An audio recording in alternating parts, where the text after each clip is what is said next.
Hello, let me tell you a story. Every morning in the Serengeti plains of Africa, a lion awakes. And that lion knows that it has to run faster than the slowest antelope that day if it wants to eat. And every morning in the Serengeti plains, an antelope awakes, and that antelope knows that it has to run faster than the slowest lion if it wants to escape. So, whether you are a lion or an antelope, when the sun comes up, you'd better be running. I want to talk to you now about analyzing your competition, and here's the rule. To succeed in business, you must be able to position and sell your product or service against your competitors. All of business is competition from the time you get up in the morning to the time you go to bed at night. And your ability to clearly define your competitors and then produce and sell your product or service against them is the key to business success. So you start off by analyzing your competition. You almost look upon business like a war, and you analyze your enemy. Who is the enemy? You must be continually seeking ways to be smarter, better, and faster than your competition, because your competitors are continually looking for ways to put you out of business as quickly as they possibly can by taking away your customers, taking away your cash flow, and taking away your profits. And if you're not thinking the same things, then you become a victim of competitive strength and competitive advantage. Well, here's the reason why there's so much competition. It's because customers want the very most for the very least amount of money.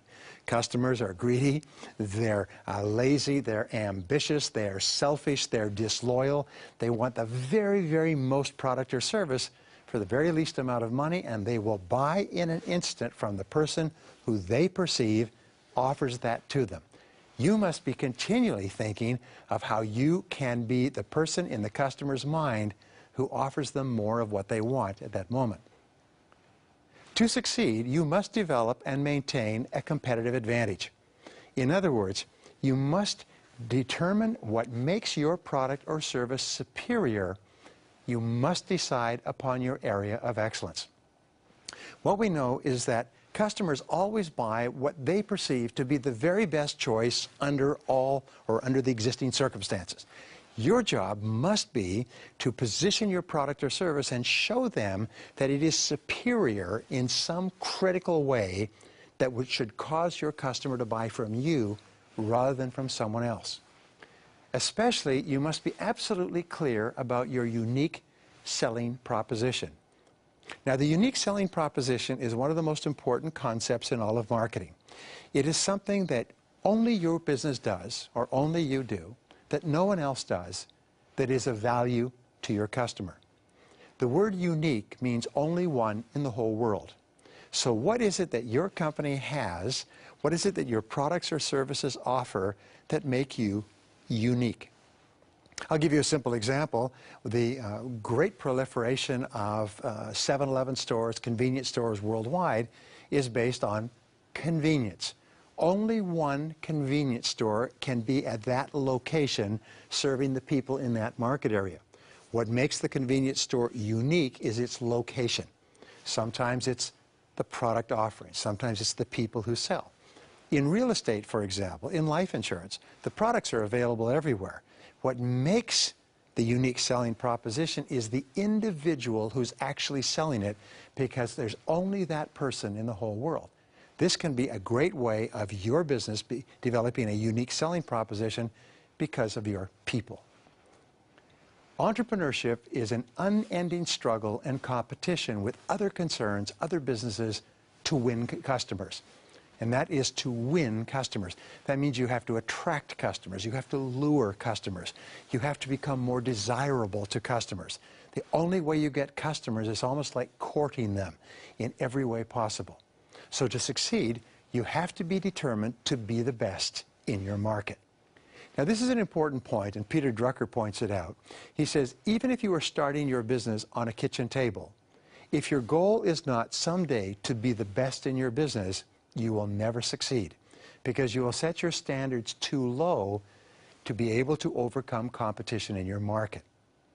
Set a goal to be either number one or number two in what you do.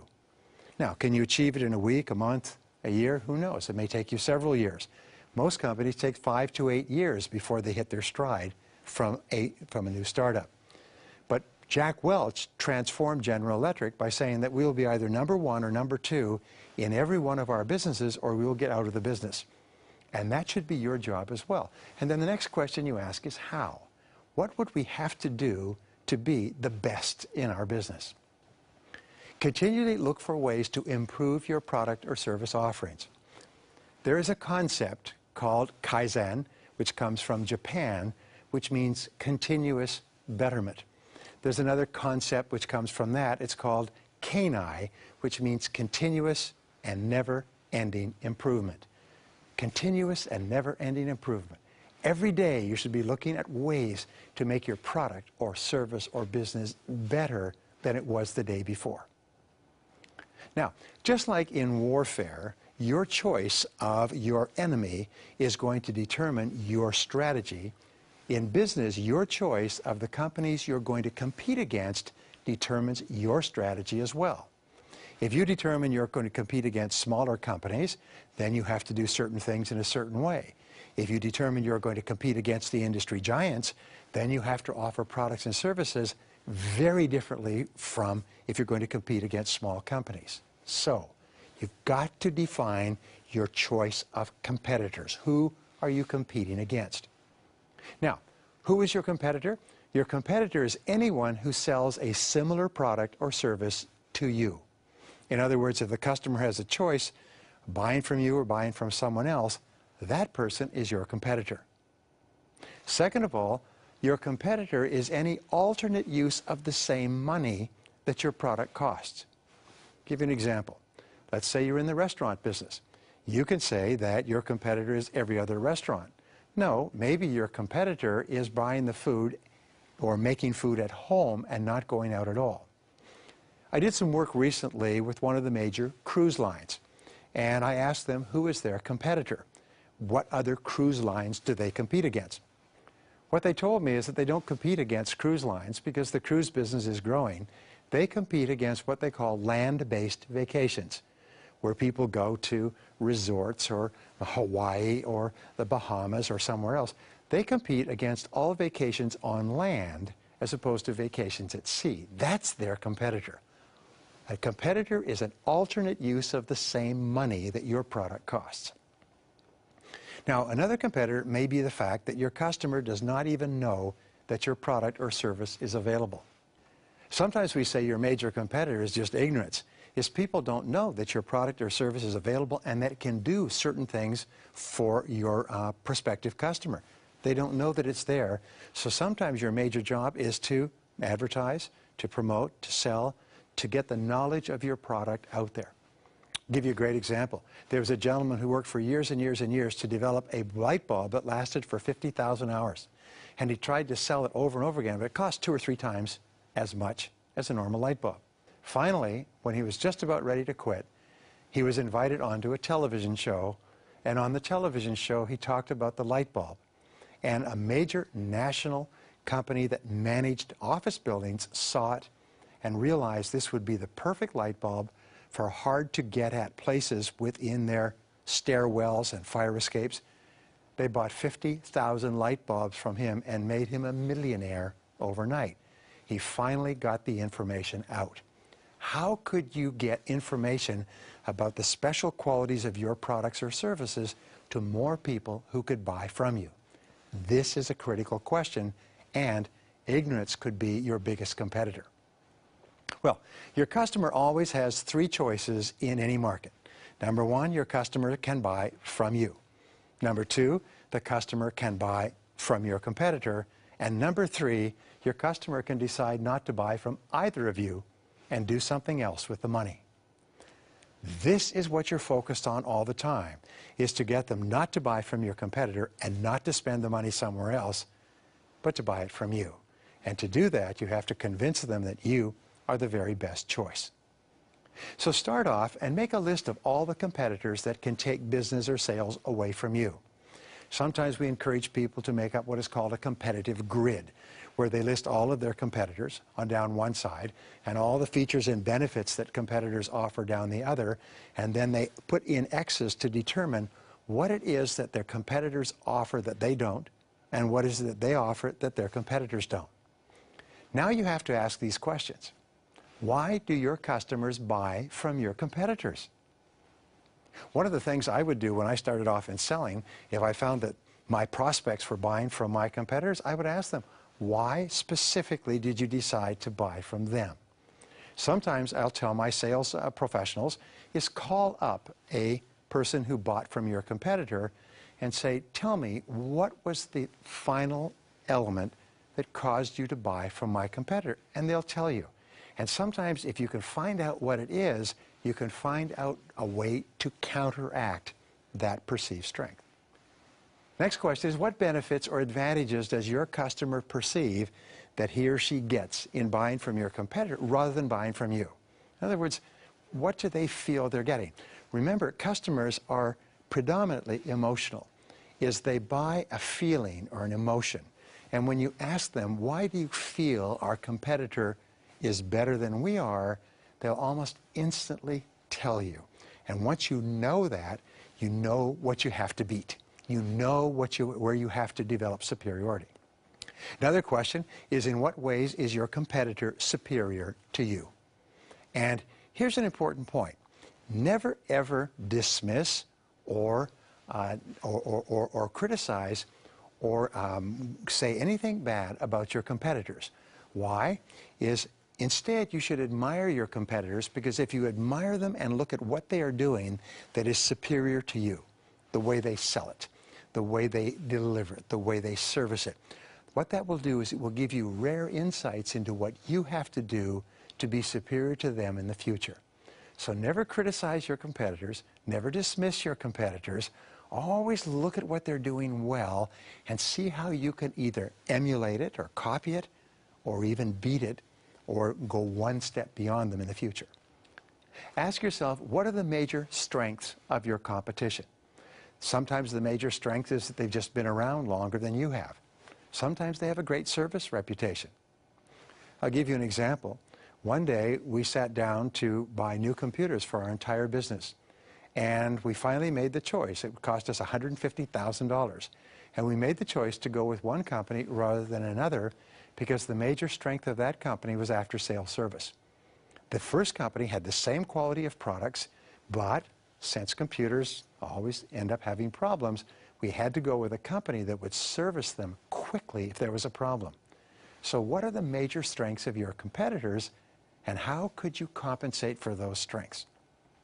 Finally, what are the major weaknesses or vulnerabilities of your competitor, and how could you take advantage of those weaknesses? I can tell you this, when we bought the computers, the people who wanted us to buy computers from them pointed out all the problems in after-sales service, which was a major vulnerability of the other company, and as a result, we switched the order to the company that could take better care of us after we bought. Now here's an important point. Choose your competitor carefully. Choose your competitor carefully, because that determines your entire strategy in business. And let's say you're starting off in business, or you have a medium-sized business. Your competitor is not the Fortune 500 giant. You're not competing against those companies. You're competing with other companies in your same band of sort of size, product range, prices, methods of doing business. You only have to win within your band. You don't have to compete against the biggest in the world. You just have to be the best within that particular band. Very important. So, question, what do you have to do to win customers away from your competitors? Since customers are disloyal, what do you have to offer them to get them to buy from you rather than from someone else? This is very important. Sometimes it only takes one thing that you can offer that your competitors can't to cause your customer to come to you and then to stay with you. Question, what must your customer be convinced of to buy from you? What must the customer be absolutely convinced they will get if they buy from you rather than from someone else? Another question is, why should your customer switch from you or from your competitor to buy from you. This is one of the hardest things in business, by the way, is getting a customer to switch because of what is called the comfort zone. Sometimes people get into a habit of buying from a particular company, and they become relaxed. They know where it is. They've dealt with them before. And even if you offer a better product or service or a better price, they will still stay with the old company unless you can give them a real good reason to switch.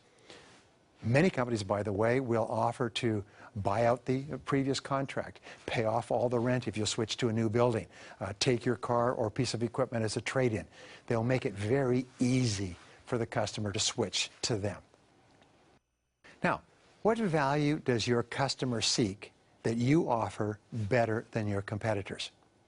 Remember, in customer psychology, it only has to be one key value that you offer that's better than your competitors that will cause them to come to you.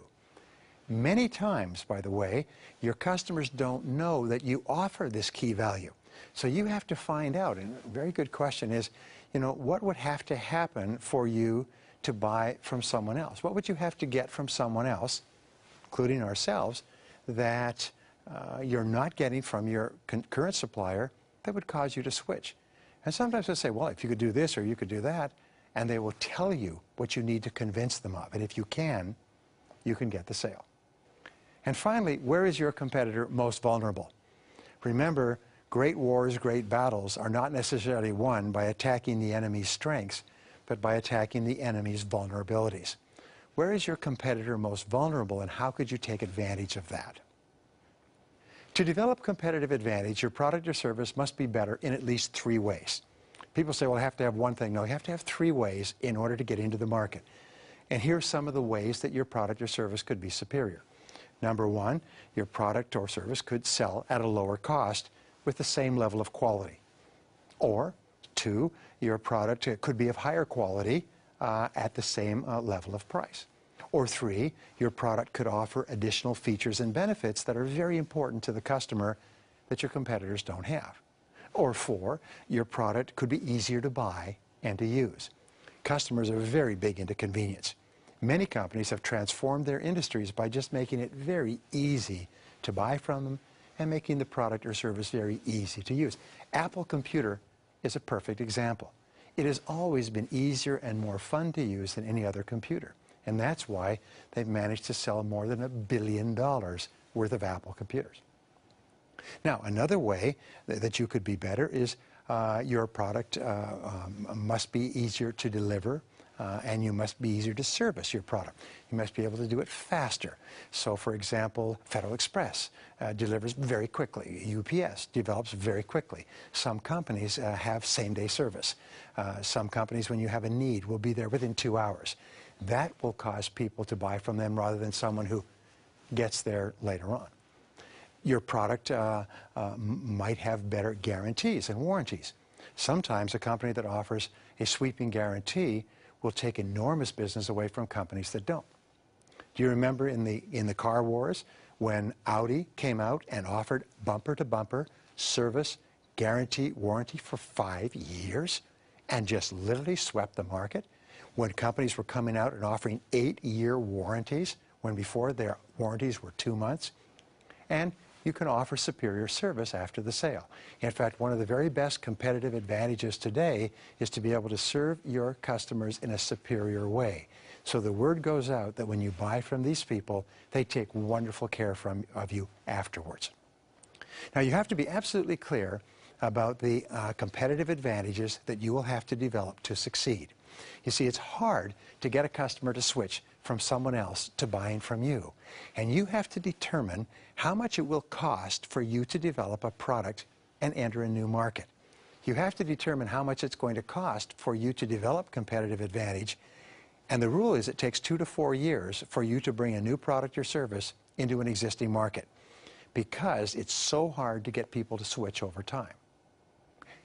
You have to determine how long it will take for you to become successful selling against your competitors. Interesting point. In Jim Collins' book, Good to Great, several of the companies in there looked at their existing market and realized that because of the nature of the competition, they could not be great in that market. so they switched to a whole new market where they became one of the greatest companies in the industry. Sometimes companies have to actually switch their product or service offerings, their competitors, their markets, their customers, in order to become excellent, because they simply cannot invest the amount of time and money it takes to be superior to their existing competition. You have to consider the possibility always of entering a different market where there is less competition for your product. Now, your goal is to develop a product or service that is excellent in one or more ways. If your product or service were the best in the business, what would people say about it? Remember, you could only win in competition if people perceive your product or service to be the best. If your product were the best, in what way would it be the best, and what words would people use to describe it? What would you have to include in your product or service to get people to say that you're the best in the business? What would you have to add to your product or service? How would you have to upgrade the quality, the ease of use, the service, the reliability for people to say that you're the best? Answering this question is the key to analyzing your competition and achieving competitive advantage. Finally, continually look for ways to lower your price, to offer something different, or to sell your product or service in a different market. Remember, the keys to success in business are marketing and innovation. And innovation is always looking for faster, better, cheaper, easier, more effective ways to position against competition. Continually seek for weaknesses or vulnerabilities in the products and services of your competitors. To win the business wars, you must be continually looking for ways to develop strengths and areas of superiority in the products and services that you offer. Remember, your ability to sell effectively in competitive markets is the key to success as an entrepreneur or as a business person of any size.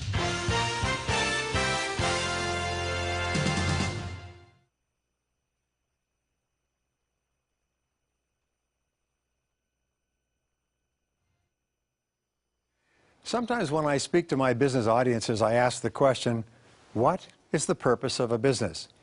And almost invariably people shout back, to make a profit, to make money, to make a lot of money, to get rich. Well, that's not quite correct. The purpose of a business is actually to create and keep a customer. And if you look at a business, if you look inside it, you'll find that all successful businesses are focused on creating and keeping customers, marketing and sales, getting the customers, and then servicing the customers and holding on to them. A profit is the result of creating and keeping a customer in a cost-effective way. Therefore, the basic management functions are innovation and marketing, because only they are capable of creating and keeping customers, generating sales, revenues, and cash flow. The most important skill of the entrepreneur or the business person is the ability to market the product or service. An average product or service, intelligently and aggressively marketed, will run circles around a brilliant product or service with poor marketing behind it. Unfortunately, most entrepreneurs and business people have never been trained in marketing. But fortunately, marketing skills can be learned, and that's what we'll talk about in the next few minutes. Now, the key to marketing the product is this, marketing is the process of determining what is to be produced and sold. It requires analysis of the market, analysis of the competition, analysis of trends, customer service surveys, customer questionnaires, and so on, to find out what it is that people really want and will buy. On the other hand, selling is the process of determining how the product or service is to be sold once it has been determined by the marketing department. So the marketing department determines what, and the selling process determines how it's to be sold. Now, the key question in marketing is this, and I came to this after many, many years. I put it all together in a single paragraph. And here it is. What exactly is to be sold, and to whom is it going to be sold? Those are the first two questions. What is the product and who is the customer? The third part of it is, and by whom is it going to be sold? In other words, who's going to actually do the selling and get the money? And the next part of the question is, how is it going to be bought and paid for? In other words, what is the sales process? And how is the product or service going to be produced, delivered, and serviced? So let me repeat that one more time.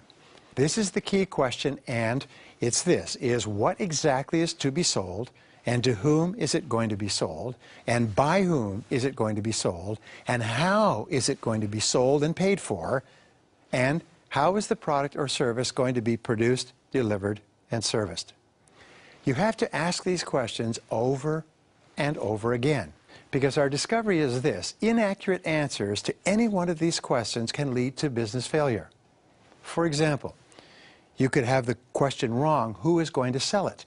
If you don't know who is going to sell it, or how is it going to be sold, or how is it going to be produced or delivered, or exactly to whom is it going to be sold and at what price. If you don't have the exact correct answers to these, what happens is you'll go off on the wrong track, and you can often lead to the failure of the business. But if all these questions are answered correctly, and they need to be revisited over and over again, you can make a very successful business. Well, here's a rule. The product or service must be well suited to the current market.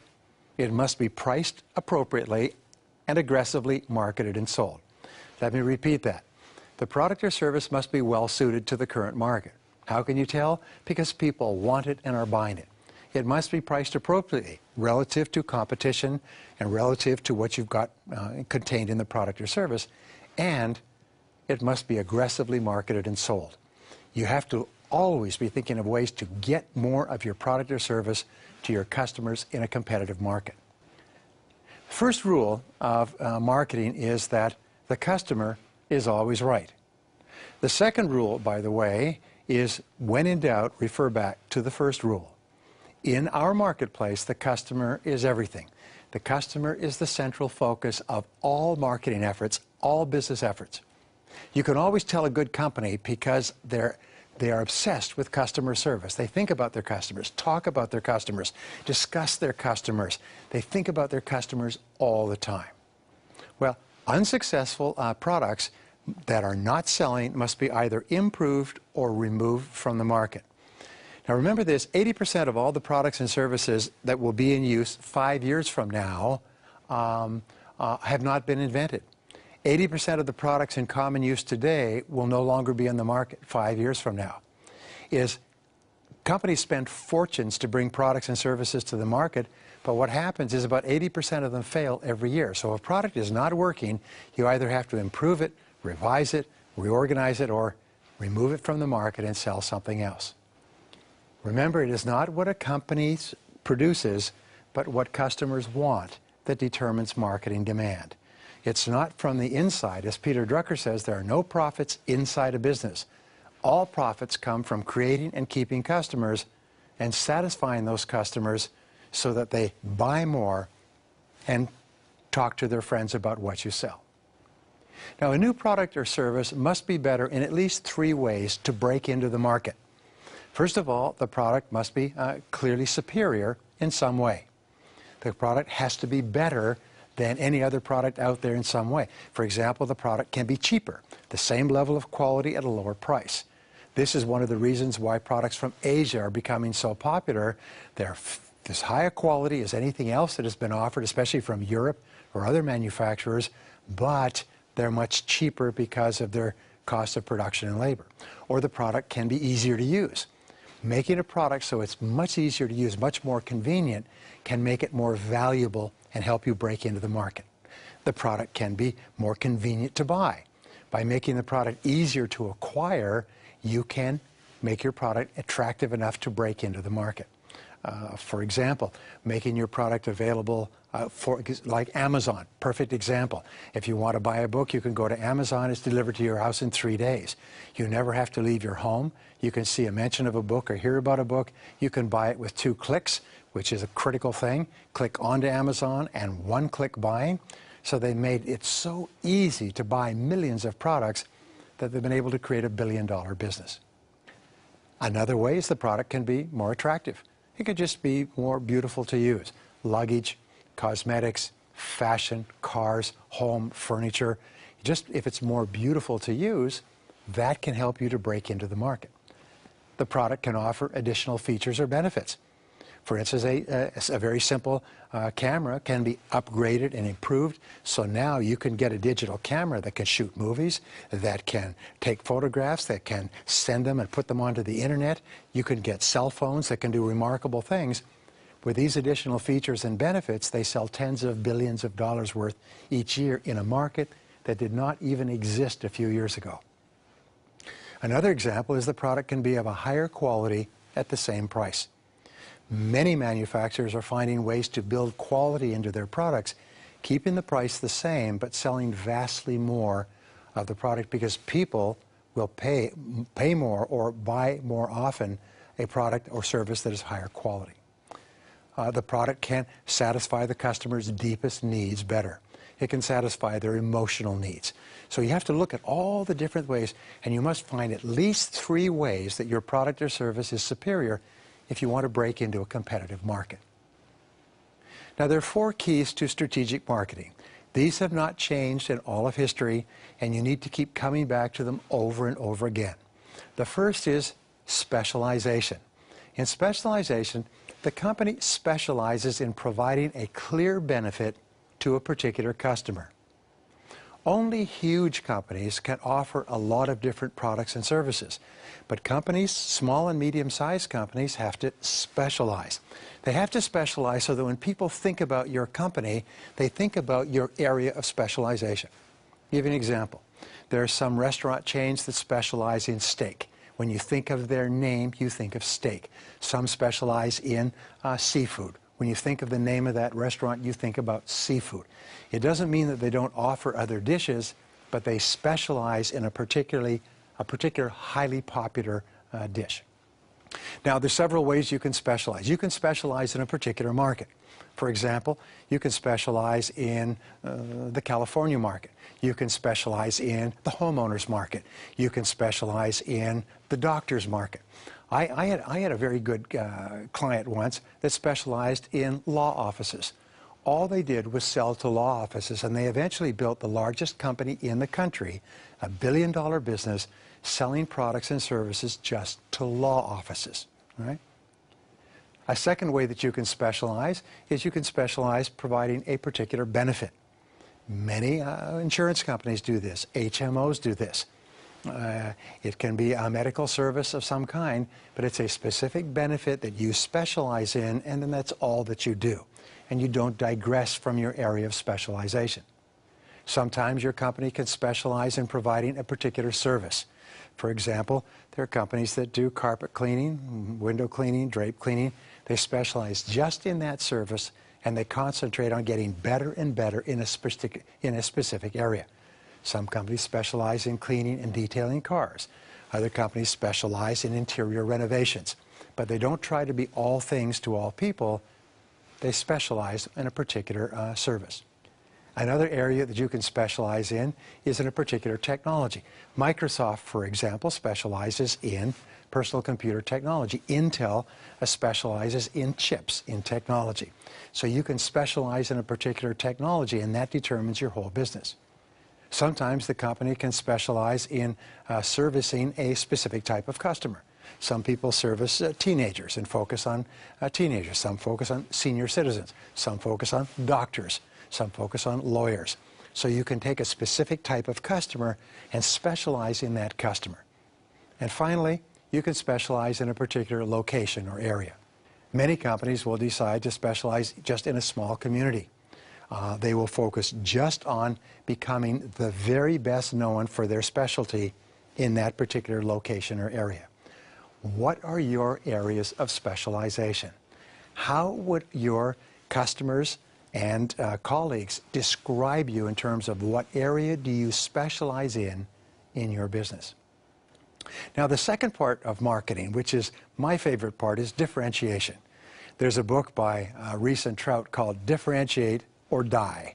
And what it basically says is that all marketing is differentiating yourself from your competitors. It is the key to success in business. It means you have to set yourself aside and apart in a special way from everyone else who competes with you in your business. We talk about this over and over again. It's called your competitive advantage. And the question is, what is your competitive advantage? What do you have in your business that makes your offerings superior to any of your competitors? What is your competitive advantage today? What will your competitive advantage be tomorrow, the way market trends are going? What should your competitive advantage be if you wanted to be the best in your business? What could your competitive advantage be if you were to upgrade the quality of your products or services? But the rule is, if you don't have competitive advantage, you've got to develop one. If you can't develop one and be superior to your competitors, you should abandon the market and get into the area where you can be excellent. And this brings us to the second part of differentiation, is your area of excellence. You have to be excellent, superior to your competition in one or more ways, and you must be crystal clear what they are. Everybody in your company must know what they are, and you must constantly strive to maintain your lead in that area of excellence. That is the key to selling more and to selling more at higher prices. And the final part of differentiation is called your unique selling proposition. This is the one feature or benefit or distinctive characteristic that makes your product or service clearly superior to your competitors. It's something that only you have, that no other competitor can offer, and customers are willing to buy and pay for that unique selling proposition. Question is, what is yours? What is your unique selling proposition? Now, the third part of marketing is called segmentation. Segmentation means focusing marketing and selling efforts on a specific type of customer. What kind of customer? Well, you identify the exact type of customer who can most benefit from the superior features of your product or service in your area of specialization. This becomes what is called your target market. These are the prospects that you focus all of your attention on. Identify the precise location of your ideal customers. Where are they? Geographically, where are they in businesses? Where are they economically? Where are they in their careers? Second of all, you identify the ideal method of sale to those customers. Sometimes you find that your ideal customers prefer to buy by the internet, prefer to buy by direct sales, prefer to buy by coming to your establishment, prefer to buy by catalog. Figure out the very best way of selling to them, and then identify the ideal marketing channel. What is the way that you advertise, promote, get the message out to that market segment? All sales success today depends upon segmenting your market, your target market clearly, and then focusing your marketing efforts on convincing them that in your area of specialization, your area of differentiation is of greatest concern to them and is the real reason why they should buy from you now. Now, the fourth part of marketing is concentration. First of all, specialize, then differentiate, then segment, and then concentrate. Focus all your time, attention, and money on those customers, your ideal best customers. Remember the 80-20 rule. 20% of your prospects will turn into 80% of your sales. 20% of your customers will buy 80% of your products. 20% of your customers will count for 80% of your profits. 20% of your customers will account for 80% of your referrals, and so on.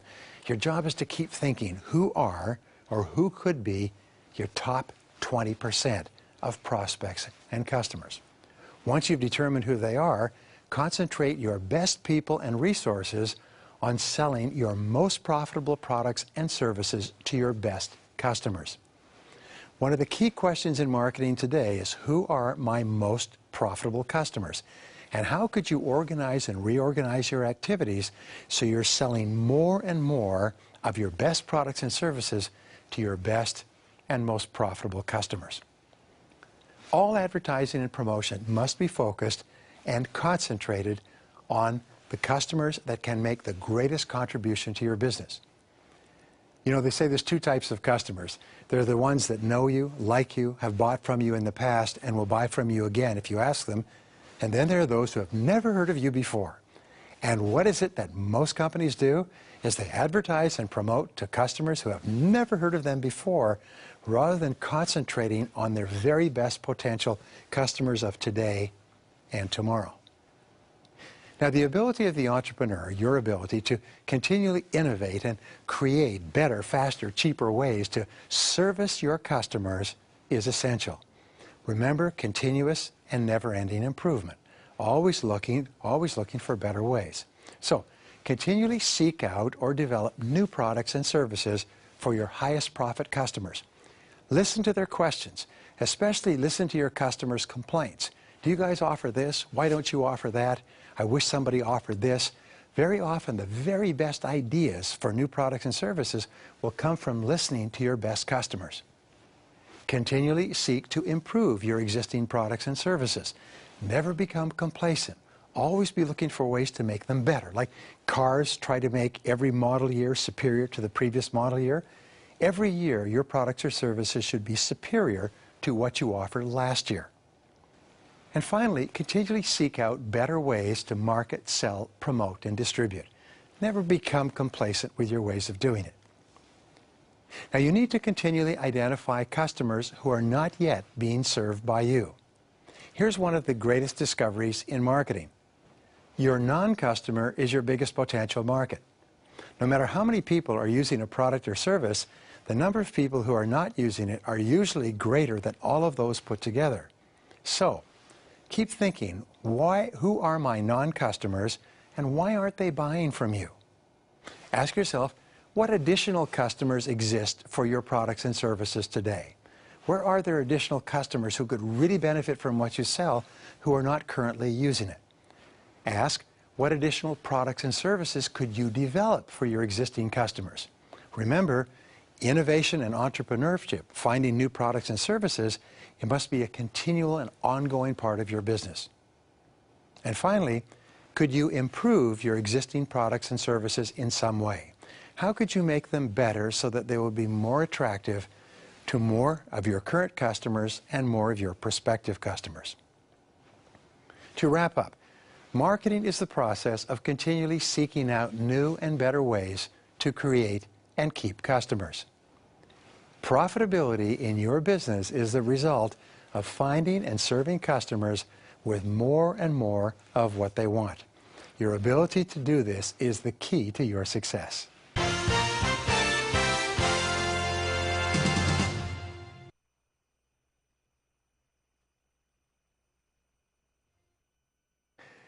This is a very important lesson. Let's start off by saying the purpose of a business is to create a customer. All sales, revenues, profits, and growth are the result of creating enough customers in a cost-effective way. All marketing, advertising, and promotion of every kind is aimed at buying customers at a lower cost than the profits they generate when they buy from you. You are in the business of buying customers. Every bit of advertising and promotion you put out is an attempt to buy customers at a profit. Your goal is to acquire customers, to generate leads, and then convert those leads into customers who buy from you, buy again, and tell their friends. That's the central focus of your business. In its simplest terms, every business is in the business of customer acquisition. Your main goal, your central purpose, is to buy as many customers as you can, as fast as you can. Now, marketing and sales are different in a special way. Marketing includes the entire process of lead generation, starting from new product development and continuing through pricing, promotion, advertising, positioning, and packaging. The purpose of marketing ultimately is to make selling unnecessary. If your marketing efforts are good enough, customers will just walk in, dial up, or buy in some other way. Think of McDonald's, for example. People just walk in and buy. They don't have to be sold because all the marketing, the promotion has brought them in. But unfortunately, it seldom happens that people just walk in and buy. Ultimately, somebody has to sell them something. So selling is the process of converting sales leads or prospects into paying customers. You know, you may have a business where 1 out of 10 people who responds to your advertising buys. I worked with a large multinational corporation. For every 100 prospects, 4 of them actually bought. For 100 prospects who came into their business, only 4 bought. I showed them how to increase that from 4 to 5, and it added $100 million to their bottom line. It increased from 4 to 5, that's an increase of 25%. They were already a multi-billion-dollar company. By increasing from 4% to 5%, they increased their bottom line profits by $100 million. The company was selling for about 25 times earning in the stock market, which means that those additional profits translated into $2.5 billion in additional market value on the stock market for 1% increase in the 100 people that came in to look. So converting leads into customers is a really important business.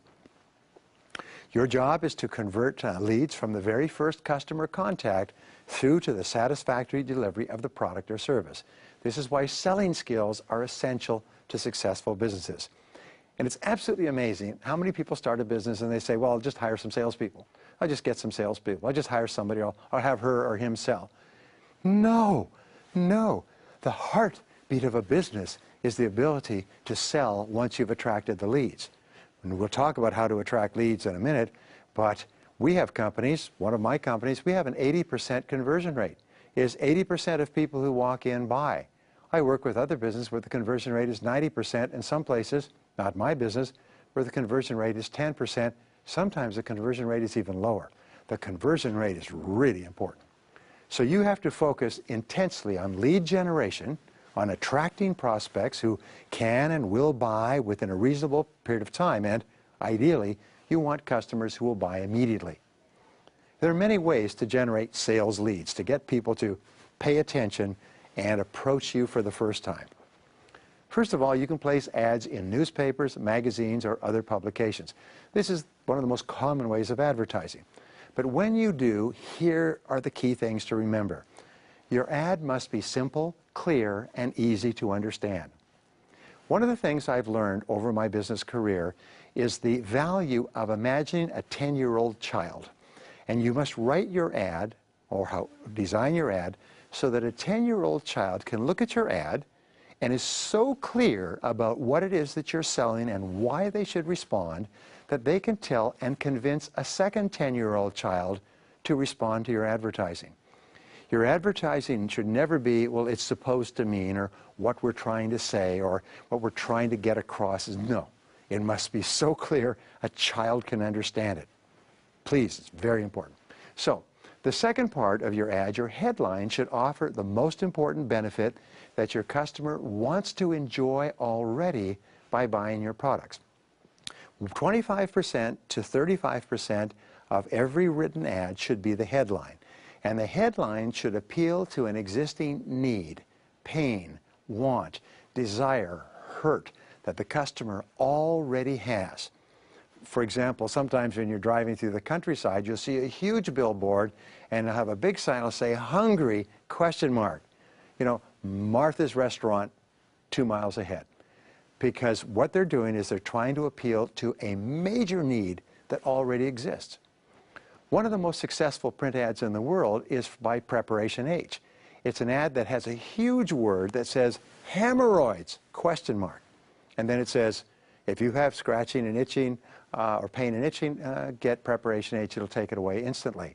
It made Preparation H the most successful hemorrhoid treatment in the history of the world because they knew that the primary headline was aimed right at their ideal customer, the person who most wanted their product and service now. A second thing about your ad, another thing is your ad must tell specifically what you offer, the specific results or benefits the customer will receive, and why your offer is superior to any other competitive product that's available. In other words, they have to have a reason to come to you rather than someone else. You don't want a sign that says hungry, a person says, geez, I'm hungry, and then a whole bunch of other restaurants that they can go to. There's got to be a reason. Martha's Genuine Home Cooking, served piping hot. In other words, got to be a reason why people come to you. Finally, your ad must tell the customer exactly what action you want the reader to take immediately. In other words, you say, do this now, call now, come in, pick up the phone this minute, purchase it today. In other words, don't say, here's a wonderful product that's really neat, and just leave it like that. When you look at ads, by the way, you'll find 50, 60, 70% of ads, many of them designed by very expensive agencies, just lay there on the table. They give no reason to buy. They're just kind of statements like, we sell nice cars. And that's basically all it is. But your ad has to pop. Your ad has to punch. And here's the only way that you can tell if your ad works. It causes immediate response. An advertisement that is good causes people to telephone or to dial up on the internet or to walk in the door immediately. If that is not happening, it means the ad is no good. The second way that you can attract leads, you can advertise on the radio. When you advertise on the radio, first you must capture the attention of the prospect immediately with a strong statement or question. Going out for dinner tonight? Come to Harry's restaurant, bring your spouse, and we'll give you a free bottle of wine. The most delicious food on the coast. You see that? Bang, bang, bang. Going out for dinner, you immediately appeal to people who are going out for dinner, who want a bottle of wine, going with their spouse, and delicious food. Something like that. This doesn't have to be artful. It just has to have a strong statement or question that connects instantly with a person driving along whose mind is on 1,000 different things. You must make it clear what your product or service will achieve, avoid, or preserve for the customer. You could have a testimonial. I just ate at Charlie's and it was the most beautiful dinner I've had in years. In other words, that's what you get if you come to Charlie's. We've now covered in a 30-second ad the first 15 seconds. That's why, by the way, many advertisers are now using 15-second ads because they find it doesn't really take that long to get across the critical message if you focus on the critical message. You must tell the customer exactly what action you want him to take immediately. In a radio ad, give your telephone number or address twice and end with a call for action. Our address is 1525 Main Street, and our phone number is 235-236-2487. That's 235-236-2587. Call now to reserve. In other words, always end with a call now. Come in now. Do this now. Don't ever let an ad just kind of die away. In every case, make it easy for your customer to buy. Make it easy for them to understand why they should buy. Many advertisers think tricky advertising works. No, straightforward, simple, honest advertising that gives people a reason to buy is what causes your phone to ring. You can advertise and generate leads by using direct mail. When you do, you must choose your mailing list carefully by clearly identifying the type of customer who will buy immediately. Ask yourself, who is my customer? Who are the people that buy today? Who have bought in the past? Who is my ideal customer? What do they do? Where do they work? What sort of jobs do they have? What kind of education? Where do they live? Where is their business? In other words, when you design your mailing list, you want to rifle in on exactly the kind of people who read that and say, that's for me. I want that now. You must make your offer in a direct mailing clear, attractive, and desirable. Your letter or mailing should trigger the reaction, that's for me, I want that now. People should read it and say, honey, did you see what's in the mail? Now, I've said before you should ask a child to make sure a child understands, but you should also ask women. Women are the very best people of assessing advertising. You show it to a woman before you send it out and you say, honey, would you respond to this? Susan, if you received this in the mail, would you respond to it? If they don't read it and light up, now they may be polite. If they don't light up, go back and rewrite it until someone says, I would respond to that. That is an interesting ad. I'm curious to know. If a woman doesn't like it and a child can't explain it, go back to the drawing boards. You must request in a direct mail advertisement that the reader take immediate action to enjoy a result or benefit. In other words, give them a reason. Call now, get 10% off. Call now, get a free gift. Call now while supplies are still available. Call now and let us get it out to you by the weekend. Always give a reason, a hooker, an exclamation point to get people to respond immediately. Now, in generating leads, you can use direct selling. Many companies depend solely on direct selling or direct selling in conjunction with other advertising. This is where you send out trained sales professionals to find prospects. We say to get customers from somewhere. If you're going to do this, your salespeople must be carefully selected for character, ability, and personality. We stop for a second. Character means that they're honest people. People will only buy from other people that they sense are honest. Ability means that they're skilled at selling, and personality means that they're nice people. Always send out people that you'd be happy to have dinner with or invite home for Sunday dinner with your family.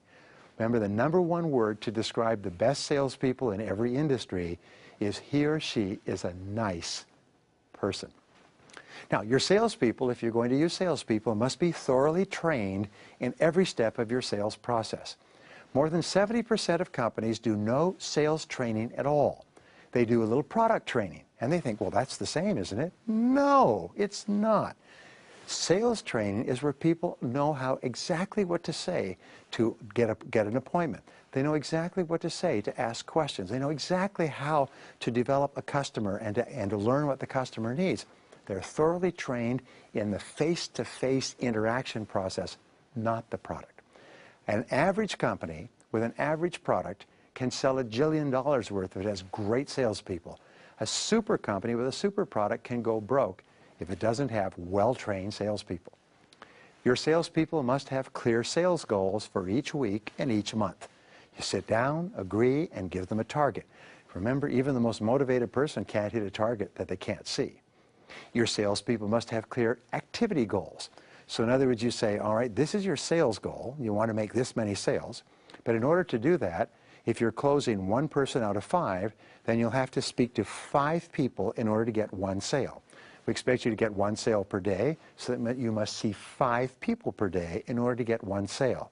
So begin first thing in the morning and focus on seeing 5 people. These activity goals are prospecting, customer calls, presentations, closed sales for each day, for each week, for each month. If you have direct sales force, you must monitor and manage the activity of your salespeople on a regular basis. You can't just meet them once a week and say, how are things going? Every day, every day. When I've taken over companies that have sales forces, the very first thing I do is I have sales meetings every morning at 8 o'clock for 30 minutes, where we talk about what we're going to do that day, and sales meetings every evening at 5 to 5:30, where we review what happened.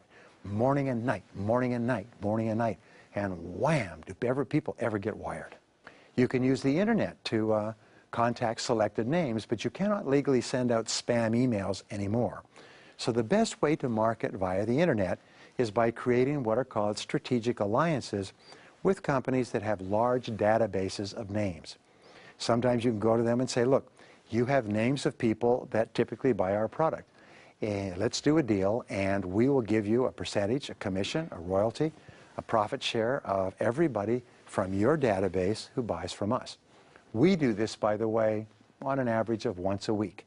We sell millions of dollars of products of our own and those of others by doing strategic alliances. They then sell our products on their list, on their internet site, onto their list. We sell their products to ours. Everybody benefits. You can send regular special offers to the names of customers and prospects on your own lists. One of the most important things you do when you start into business is you track everybody's address and email address and contact them once a week. And if you have a special, let them know. One of the best companies that I know, Nordstrom's, for example, has what is called a pre-sale special. They say, we have a special sale on these highly desirable products, and because you are our inner circle of customers, for 3 days you can come in before we put the products out to the public and take your pick. My wife loves these because they come to her on a regular basis with special offers for their customers. How could you do that for your own lists? Another way to do internet marketing is you can do affiliate marketing with other companies that sell different products, non-competing products, to the same kind of customers that you do. For example, we have more than 600 affiliates that we market with on the internet. These companies all have their own databases and their own customers, and they all sell non-competing products. So what we do is we say, if you send us a customer, we'll give you a commission. We'll give you a percentage of the profits. So you have 600 companies nationwide that are sending us customers as affiliates on a regular basis. And you can do this as well. Now, a sixth way that you can generate leads is you can do what are called postcard mailings. And this is a new way of mailing. It's a direct mail way that we find very effective. Oversized postcards, 5 by 8 inches in full color, will often trigger excellent response rates, even better than letters packed with information. Because often a direct mail letter, unfortunately, just gets thrown away unopened. But a postcard always gets looked at. People look at the postcard, especially if it's attractive, they flip it over, they look at the other side, and if it has an offer on there, they'll often just pick up the phone or respond. On every postcard, you have to offer a specific product or service, or even a free offer. But it has to be clear. A person has to glance at the photograph and know instantly, like a child, what you're selling. Ask the receiver who receives the postcard to take an immediate action. I'm absolutely amazed at the number of people who send postcards, absolutely beautiful postcards, and there is the product, and it just lays there like a person who's unconscious. It doesn't say call. It gives a phone number if you're interested, if you ever feel like it, if you ever get around to it. It gives no reason to respond. Now, I've read the whole darn postcard because it's attractive, and there's no incentive to pick up the phone. Don't let that happen to you. Seventh way that you can generate leads is you can advertise on television. This is the most expensive, but it's the best way to reach a large audience. If you're going to advertise on television, spend 20% to 50% of your whole budget producing the ad in the first place. It's amazing how many people will run a cheap ad to sell an expensive product. Remember, the ad is everything. A good ad will knock people's eyes out and cause your phone to fall off the hook. But a poor ad, even if it's a great product, nobody will respond to it. When you use television, remember this, and I learned this so many years ago, is television is not radio in motion. Television is very different. You use television to show pictures of your product or service solution in action. Remember, a visual impact is vastly greater than an auditory impact. So show people what the solution looks like. If you're advertising Charlie's Restaurant, show people in the restaurant laughing, tinkling glasses, happy, music in the background. Come to Charlie's for a beautiful evening out. That's what really gets people's attention, rather than just a person standing there and saying, come to Charlie's, I'm Charlie, Charlie's Restaurant is good. Television is not made for talking heads. Television is made to show the product in action. Make it clear what you want your prospective customer to do immediately. Always end it with a call to action. Sometimes they'll say, well, what you want to do is what is called institutional advertising.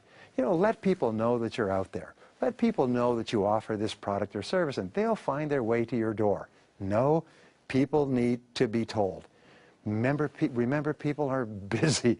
People need to be told what to do. Now, here's a rule. All advertising is risky. Most ads and sales efforts do not work initially. Some don't work at all. 4 out of 5, 9 out of 10 advertising attempts that you make won't work. They won't draw. I've mentioned in an earlier session that we did an internet offer, and we got 130 people who responded. We pulled it back and said, well, there's something wrong here. We completely revised the ad, simplified the offer completely, made it benefit-oriented, and ran the same ad to the same people 7 days later and got 1,400 responses. We increased our response rate by 1,000% by simply changing the ad a little bit. You've heard it said that fully half of all advertising dollars are wasted, but the problem is nobody knows which half it is.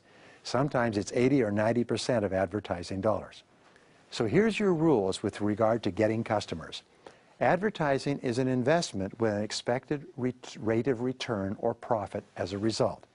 Advertising is not an expense where you spend the money and go on with the rest of your life, like a punishment or a penalty. If you advertise and you spend $1, you should expect to get $2 or $3 in profits as a return. If you don't think that you're going to get a profit, then don't spend the money. Only spend money to generate profits. Some advertising will give you $5 back for every dollar you spend. Some advertising will give you nothing. But you must be very hard-minded with regard to an advertising expenditure. The first thing you do in advertising is you determine your break-even point for your product or service. This is the amount of profit that you make from each sale. Let's say you make $10 profit after everything from a sale.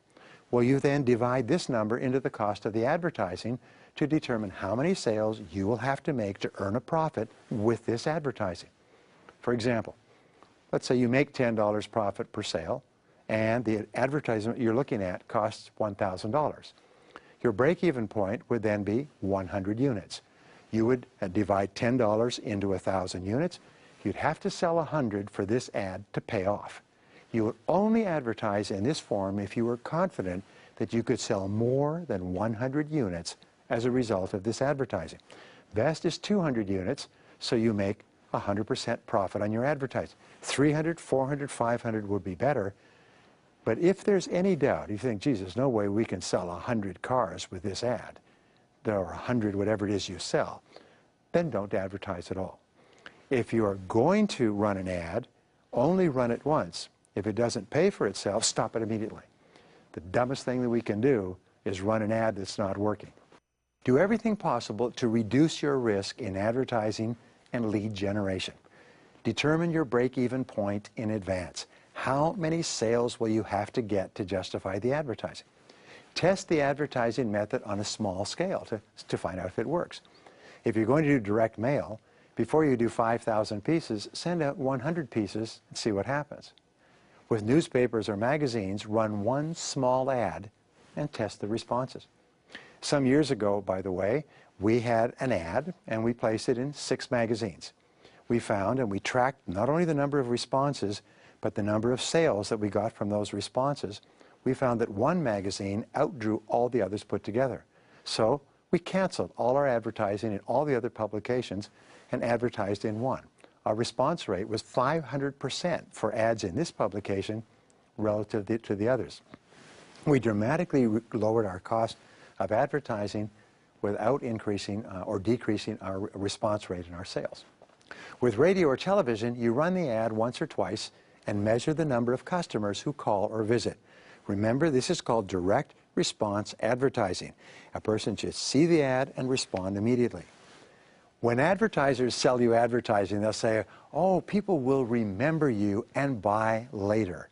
No, they won't, because the average person sees 4,000 advertisements a day of all kinds. If people don't respond immediately, they'll never think about you again. So you must be very, very hard-minded when it comes to advertising. Ask every customer or prospect who contacts you, how did you hear about us? And write it down. Write it down. We found in one of our businesses that 90% of our customers come one way. And of the other 9 different ways that we use to promote, counts for 10% of our customers. So what did we do? Is we beefed up the one way that attracts most of our customers and dramatically increased our business. You should know exactly. If someone were to say to you, where do you get your customers? You should say exactly to the percentage point and know exactly where they come from. The rules with regard to advertising are test, test, test, measure, measure, measure, and then test and measure again and again. Keep testing and measuring, because when you find a combination of advertising that generates leads and sales profitably every time, you can grow your sales and profitability without limit. If you can spend $1,000 and get $1,500 profit after the promotion from sales, that means you make $500 every time you advertise. Then you can spend $10,000 and make you $5,000. You can spend $50,000 and make $25,000. Once you have figured out a way to advertise, you can grow endlessly. But you have to test and measure over and over again to find the way. Once you've attracted a lead, an interested prospect, you must focus on converting that lead to a sale. Plan out every step of the sales process, every word from the first customer contact, live or on the phone. Have everyone learn and memorize your telephone or personal greeting and use it continually. For example, thank you for calling. How can I help you? Everybody says the same thing. Thank you for coming in. How can we help you? Some companies say, hello, it's a great day at ABC Company. How can I help you? And everybody says it every time they pick up the phone. Focus on the person. Focus on the relationship first. Don't talk about the product, talk about the person. For example, you can say, hi, where are you calling from? Oh, what's the weather like today in your city? Beautiful. Or, thank you for coming in. Did you have any trouble finding us? Always say something that connects with the person before you talk about the product. Focus on the needs of the prospect once you've built a bridge. Ask questions about what he wants and needs before making any attempt to sell. How can I help you? What is it that you're doing now? What is it that you're looking for? And so on. When you're clear about the customer's needs, show, tell, and teach the customer how and why your product is the best choice for him, all things considered. Be prepared to answer his questions on price, terms, features, and conditions. Make sure everybody knows how to conduct this process the same way over and over. Finally, be prepared to ask for a decision.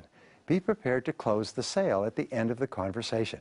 It's terrible to meet with a customer or have a customer walk in and walk away. So learn and practice several closing techniques. Ask for referrals and resales at every opportunity. Remember, the easiest customer to sell to, again, is a happy customer. The very best sources of referrals are satisfied customers. So now you've attracted the customer, you've sold the customer, now you have to get a repeat customer and a referral. Immediately after closing the sale and concluding the paperwork and payment, ask for referrals. For example, you could say, "Thank you for your order. By the way, would you happen to know anyone else who might need or want this as well?" And just ask them, and they say, "Well, yeah, my brother, son, friend, uncle, a boss," and take out your pen and be ready to write down the prospect's name. Another great way to get referrals is to send a handwritten thank you note right after each sale. "Thank you so much for buying from us. We'd love to see you. Please come and see us again." Always use a postage stamp to personalize a thank you note. Never put a thank you note through a machine. Always put a postage stamp. People will then feel that you've made a special effort to say thank you to them, and that goes a long way.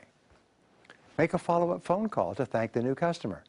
Call up and say, "Just wanted to tell you, thank you for buying from us. Did you happen to have any questions that I may not have covered?" Customers are overwhelmed when people take the time to call them back afterwards.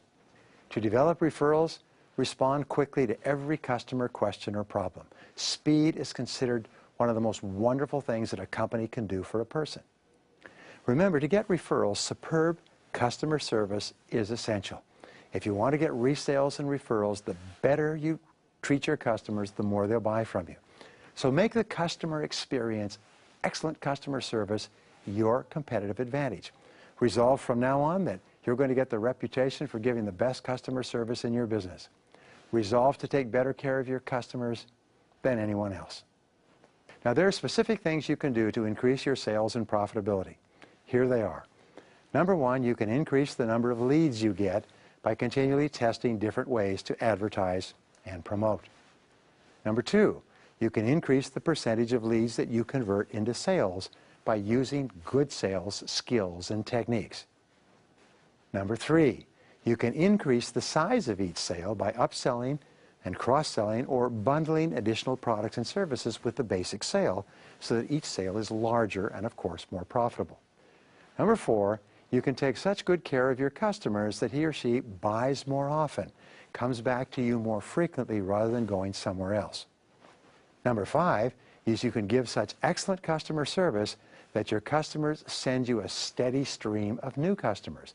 They actually become what are called customer advocates. They want their friends to buy from you because of the way you treat them.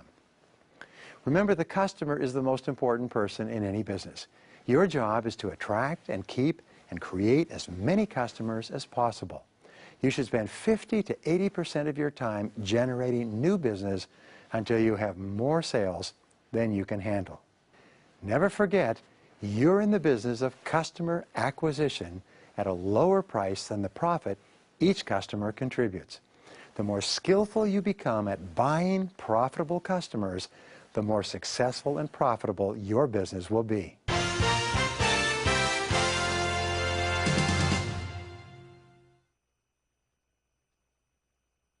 goal is to build a successful business, and every year they study thousands of businesses that go broke and analyze what are the reasons. And one of the major reasons is poor cost control. Is the company might be doing great in terms of sales and revenues and activities and so on, but their costs get out of control and the company collapses. They run out of cash. There's a rule that says that life is the study of attention. And the more attention you pay to your costs, the better you get at knowing your costs and especially at reducing them. So the rule is you must know the exact cost of every ingredient that goes into the production of your products or services. And very few people know the exact costs. Business success requires that you tightly monitor or control all your costs at all times. Some years ago, I worked for a man who started with nothing and built a fortune of $800 million. And I was amazed that even at the time when he had his own private jet, he had beautiful homes in luxury resorts, he had hundreds of office buildings, banks, shopping centers, he still was meticulous about the cost of every single ingredient. And that philosophy spread itself out through the entire company, and that company was profitable year after year. And you must do the same as well. Successful entrepreneurs are careful with their money. They control their costs at all times. They practice frugality, frugality, frugality. They're always tight-fisted. And interestingly enough, if you look at some of the biggest and most successful multi-billion-dollar worldwide companies, they're also very careful with their costs. They never take anything for granted, and they are never excessive if they can possibly avoid it. Well, it's essential that you know the exact cost of every product and service that you sell, because you earn a profit by selling a product at a price that is greater than the total cost of producing it. Here's an interesting discovery. Because of poor cost control, many companies actually lose money on many of the products that they sell.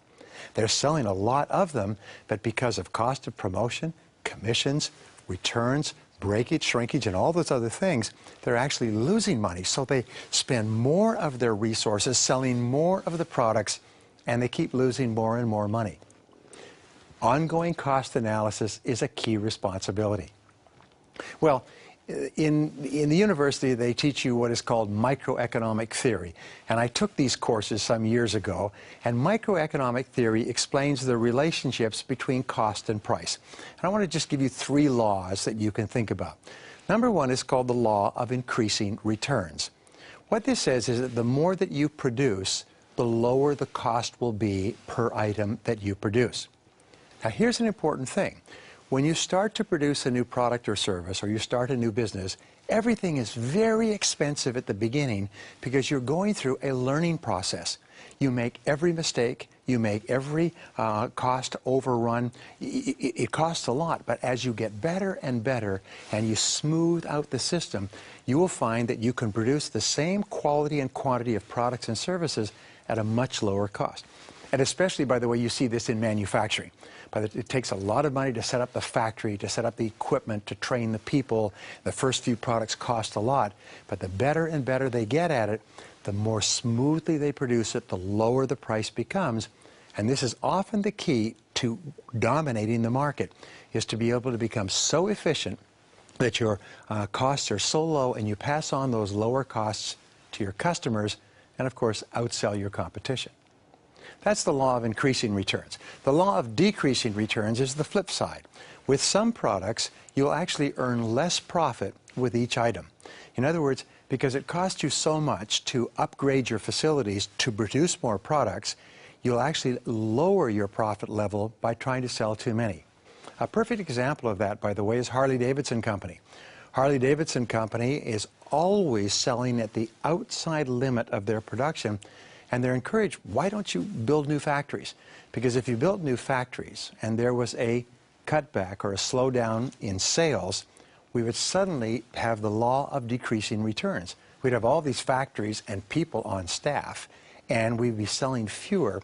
So what they do is they produce at the level where they can make the maximum profit, which brings us to the 3rd law. The 3rd law is called the law of marginal return. And the goal in the law of marginal return is to sell exactly the right quantity of products to earn the highest possible profit. And you'll find that every company has a point where at this level of sales, with this level of cost, they make the highest profit per unit. And that is the optimum point. It's the point that every company aims at, and that you have to aim at as well. Well, there are several different kinds of costs that you must be aware of as a business person. The first costs are what are called fixed costs. Now, fixed costs, these are costs that you incur whether you make any sales at all. To do a fixed cost analysis, you say, if we made 0 sales in the following month, how much would it cost us to keep our doors open? And then you realize immediately that a fixed cost is rent, a fixed cost is permanent staff, labor, utilities, taxes, salaries. Their fixed costs are things that you have to pay whether you make no sales at all. That becomes your base, your foundation. And one of the things that you try to do in business is you try to keep lowering your fixed costs. Which brings us to the next type of cost called variable costs. Now, variable costs are costs that you incur each time you make a sale. For example, there's the cost of the goods sold, the product or service that you buy or build to sell. There's the cost of sales commissions, advertising, delivery, shipping. These are costs that are only incurred if you make a sale. So if you can imagine stacking, first you have your fixed cost, then you have your variable costs that stack on top of that. The third type of costs are your semi-variable costs. These are costs that are partially fixed and partially variable. For instance, a labor cost is partially fixed, but you can cut back on it by laying people off or by hiring temps. These costs go up and down, and you have a little bit of control over them, and they vary depending upon your level of business activity. And so then you put your semi-variable costs, like the third level, onto your total: fixed, variable, and semi-variable. Another type of cost that people have, and it's very important, is called a sunk cost. Now, a sunk cost is money that is gone forever. You can never get it back. For instance, it could be an advertising campaign you engaged in last year. It could be a piece of equipment that you bought that is obsolete. It could be a computer that is broken, that no longer works. It could be furniture that's over in your storage. In other words, a fixed cost is money you can never recover. The reason I mention this is that many companies and many business people make the mistake of trying to recover fixed costs, money that's lost forever, by investing more money. We call this pouring money down a rat hole, or sending good money after bad. When you have made a business mistake and you have lost the money, recognize that it's irretrievable and don't spend more money trying to make back something that you can't get back. The final cost you have to be concerned with is called an opportunity cost. Now, an opportunity cost is important. This is money that you could earn if you invested the same amount in another product or service or activity. For example, let us say that to engage in this activity, to produce this product or service, bring it to the market, will cost $100,000. Before you make that decision, ask, what else could I do with the $100,000, and could I earn a higher return? Let me give you an example. Some friends of mine had built up over the years in their family a very successful lumber yard. And they'd built it almost in the center of town, and over the course of 20, 30, 40 years, the city had grown to 100, 150,000 population, and this land was some of the best land in the city. But they continued to operate their business. They continued to make $200,000 or $300,000 a year profit on their business, which was distributed to their family members. One day, hot summer, the lumber yard caught on fire and it burned down completely. Well, it was completely insured, so the insurance company presented them with an insurance check for something like $20 million. Well, the question was, how quickly do we rebuild? Or do we rebuild outside of town? Do we sell the land? And then they realized, wait a minute, they could invest that $20 million very carefully and intelligently and earn twice as much each year or more than they were earning running the entire lumber company with the whole family working in the company. So what they did is they just simply reinvested the insurance proceeds and the whole family retired because of the opportunity cost. So keep asking, whenever you have to make an investment, is there some other opportunity that you could invest the same money in that would give you a higher or safer or more predictable level of return? Opportunity costs are absolutely critical. Well, in looking at your business, there are several costs that you must include. The first cost, of course, is the cost of the products and services that you buy from others for resale. Not only the products or services, but all the supplies. The cost of the materials that you purchase, the office materials, the computers, the telephones, the accounting equipment, and so on. you have to include the cost of all labor. And there's two types of labor. There's direct and indirect. For example, we have an internet business. In our internet business, we have half of the people who work there are direct. They're on our internal payroll. The other half of people, the people who work in the internet business, are indirect. They're outside contractors, but their labor is essential to the business. So when we calculate the cost of the internet business as a separate business within the business, we calculate all labor inside and outside. You also have to include the cost of sales and marketing and commissions and advertising per product or service that you sell. Now, this is important. One of the most important costs you have in business is what is called your acquisition cost. It's your cost of acquiring a sale. Sometimes it's customer acquisition cost, your cost of acquiring a customer who then may make several sales. But you have to think, how much do you pay to get a sale in the first place? When I began my professional speaking career many years ago, I joke, I say I learned to sell again when I began speaking. I sold my house, I sold my car, I sold my furniture, I sold every bit of savings and investments that I ever had in order to start my business. What I found is, because of my inexperience, is that in the first year of speaking, I paid $110 per person for people to come to my seminars and listen to me. In other words, I didn't get anything back. I paid out of pocket. It cost me $110 to acquire a person who would listen. Of course, over the years that changed, but in your business you have to ask yourself, how much are you willing to pay for a customer in terms of advertising, sales commissions, marketing costs, and so on? How much are you willing to pay per product or service that you sell? And then you ask yourself, how much is it costing today to acquire a customer? And could you lower that cost of customer acquisition?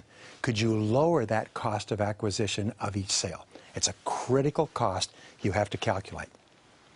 Another cost is the cost of packaging, the cost of shipping, the cost of distribution, the cost of the people who put it together, the cost of mail and postage and UPS and FedEx and everything else. What does it cost to get your product or service to the customer? Do you know that a single letter that you write to a customer costs anywhere from $25 to $75? By the time you have taken your time to write the letter, by the time the secretary has typed it, by the time it's been put on stationery, put into an envelope, and put into through the franking machine, and then taken to the post office, all labor costs, it's $25 to $75 per letter.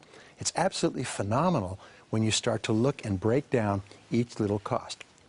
You also, if you're selling products especially, you also have to include the costs of what are called shrinkage, waste, loss, and also theft and breakage. It's interesting, many companies, restaurants especially, but many department stores, retail businesses, will actually make profits on the front end and go bankrupt because of the amount of theft that takes place on the back end. So what you have to do is say, what are the lost costs? How much of our product or service disappears? We used to do seminars with a large organization, and we would send them 5,000 units, and they would come back to us and they would give us an accounting less shrinkage of 300 units. We call them up and we say, what's shrinkage? Well, this is what we include into our costs. It's just products that somehow disappeared. Well, we found out later that they were giving the products away. They were actually selling them and not accounting for them. So we eliminated the shrinkage. We said zero shrinkage. They said, no, we include shrinkage in all of our businesses. I said, you don't include shrinkage with our stuff. So ask yourself, how much is being wasted? How much is being lost? How much is being thrown away? But especially theft and breakage. Sometimes a product that is broken costs you an enormous amount of money and wipes out the profit from 5 other products that you sell. But that is a cost of business as well, and it's usually expressed as a percentage of total sales. Now, another cost is interest costs. If you are borrowing money on your line of credit, you have to pay interest every month, and what you do is you have to allocate your interest costs against the products and services that you sell. So let's say you pay $1,000 a month in interest and you sell 1,000 units of your product. What you do is you allocate $1 per unit in interest costs. Let's say 80% of your sales come from one product area and 20% comes from the other. Then you allocate 80% or $800 to that area as an interest cost of doing business. Okay? It's very important that you be both accurate and honest. Another cost that you have to consider is bad debts. Now, bad debts run differently in different industries. Sometimes they're 3%, sometimes they're 5 or 10%. If you have high markup products, then you can absorb bad debts more than if you have low markup products. But bad debts can cost you an enormous amount of money, and some companies actually go broke because they don't get paid substantial amounts. This is why you have to be very, very tight with regard to credit. You have to follow up when people don't pay. You have to demand payment in advance, cash. You have to make sure credit card's clear, because bad debts drain away all of your profits. You can make it on the top line and actually lose money because of bad debts and because of shrinkage. And then finally, you have to include all other costs that must be paid. Well, there are several companies now that do this type of cost analysis. And you know what they do is they'll go into a company and they'll take a particular product and they'll say, all right, let us work out 100% of the costs attributable to this product relative to the amount you sell it for and profit. Then they'll take every single product and they will do an analysis, and they'll find out that in your business, in any business, that there will be one product that yields the highest profit of any other product after all of the direct and indirect costs have been calculated. Then there is a number 2 product and a number 3 product and a number 4. And in every single business, you can order every product or service in order determined by how much they actually earn the company.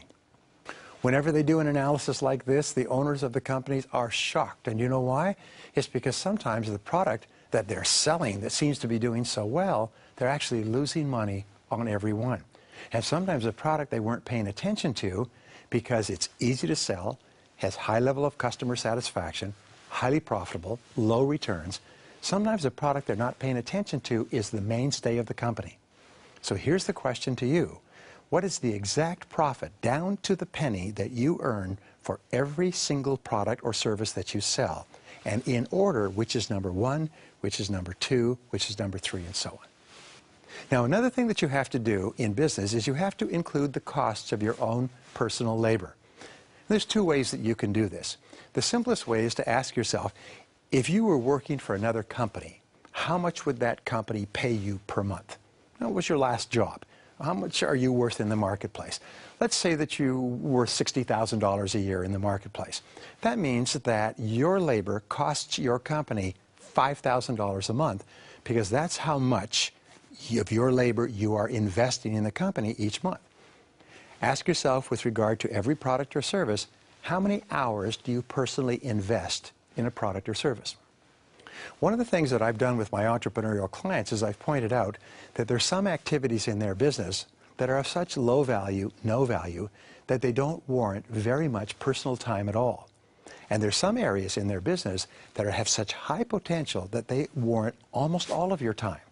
So you have to keep asking, is this a good use of my time?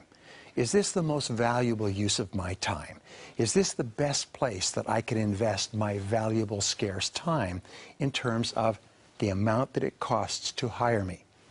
For example, if you earn $60,000 a year, it means that you earn about $30 an hour. All right? So you have to ask yourself every hour, is what I'm doing right now paying $30 an hour? And what else could I be doing with my time that has a higher potential payoff? You should ask yourself, what is the amount of your salary or compensation? How much do you take out of the company, and allocate that against all your activities? Ask about the value of the labor of your family members. Does your wife work with the company, or your husband?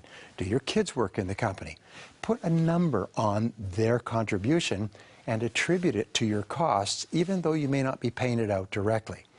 And finally ask, how much could you earn if you worked for another company? Because here's a discovery. 86% of entrepreneurs, because they're not knowledgeable in sales, marketing, and cost controls, 86% of entrepreneurs could actually earn more money working for someone else than running their own business. And so ask yourself, how much could you earn working for another company rather than running your own business? And how can you start to make every minute count? Well, ideally, you should reduce your fixed costs and increase your variable costs. The lower your fixed costs, the lower is your break-even point. So think about your offices and equipment. It's often better to lease or to rent offices and equipment. Many people start in business, they think about buying their own premises. No. The smartest and biggest companies in the world rent and they lease equipment because they say, wait a minute, I'm not in the real estate business, I'm in a different business.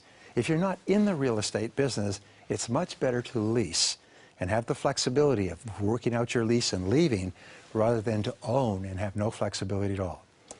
Sometimes it's better to lease or to rent computer equipment or office equipment or trucks or cars or anything else. Try to keep your fixed costs down by avoiding buying this stuff in the first place. With regard to labor costs, you can lower your labor costs by hiring people to work part-time. There's a rule that says you should only hire people to work who are needed 100% of the time. You should never have people on the payroll in case things pick up. So the best companies that I know have people who are fixed full-time, who are working 100% of the time, and then they have part-timers and temps that come in and work when the workload goes up. A critical thing now that many companies are doing is outsourcing.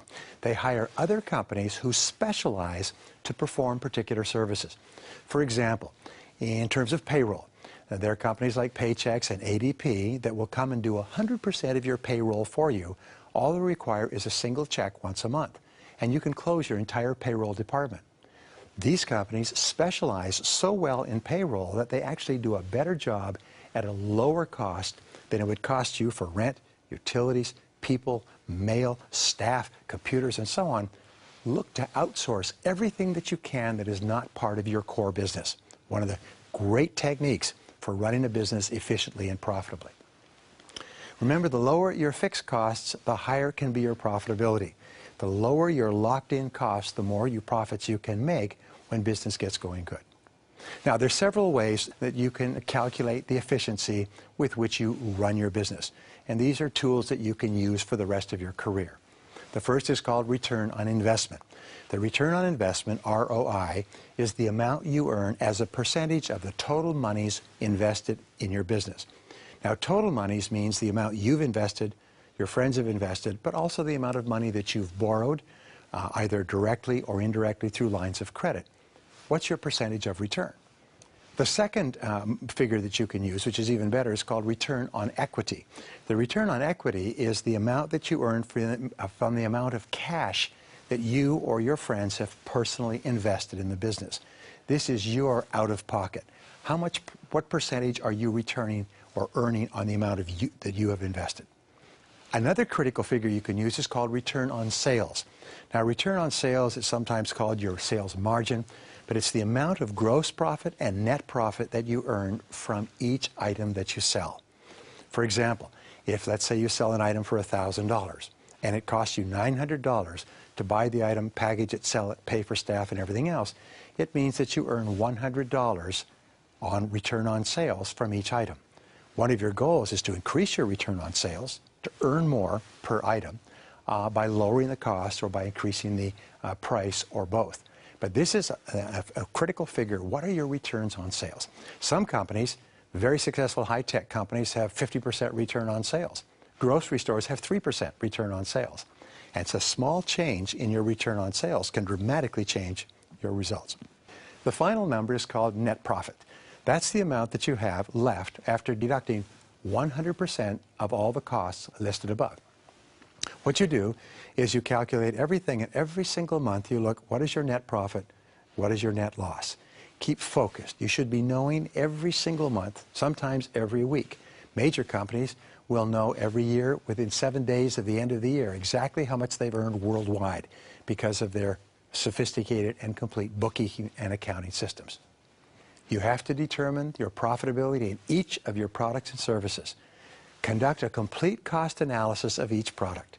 Include a percentage of all fixed costs that are attributable to that product or service. Include the exact amount of variable and semi-variable costs per item. You then deduct the cost of your personal labor at your hourly rate, plus an allowance for all losses and write-offs. Determine exactly how much it costs and how much you earn from the sale of every product and service. And finally, remember that everything is based on attention. You must continually study every cost and look for ways to reduce them. This is a critical part of business success. Many companies are successful on the top line because they sell lots of their products and services, and they go broke because of poor cost control on the bottom line. Don't let that happen to you.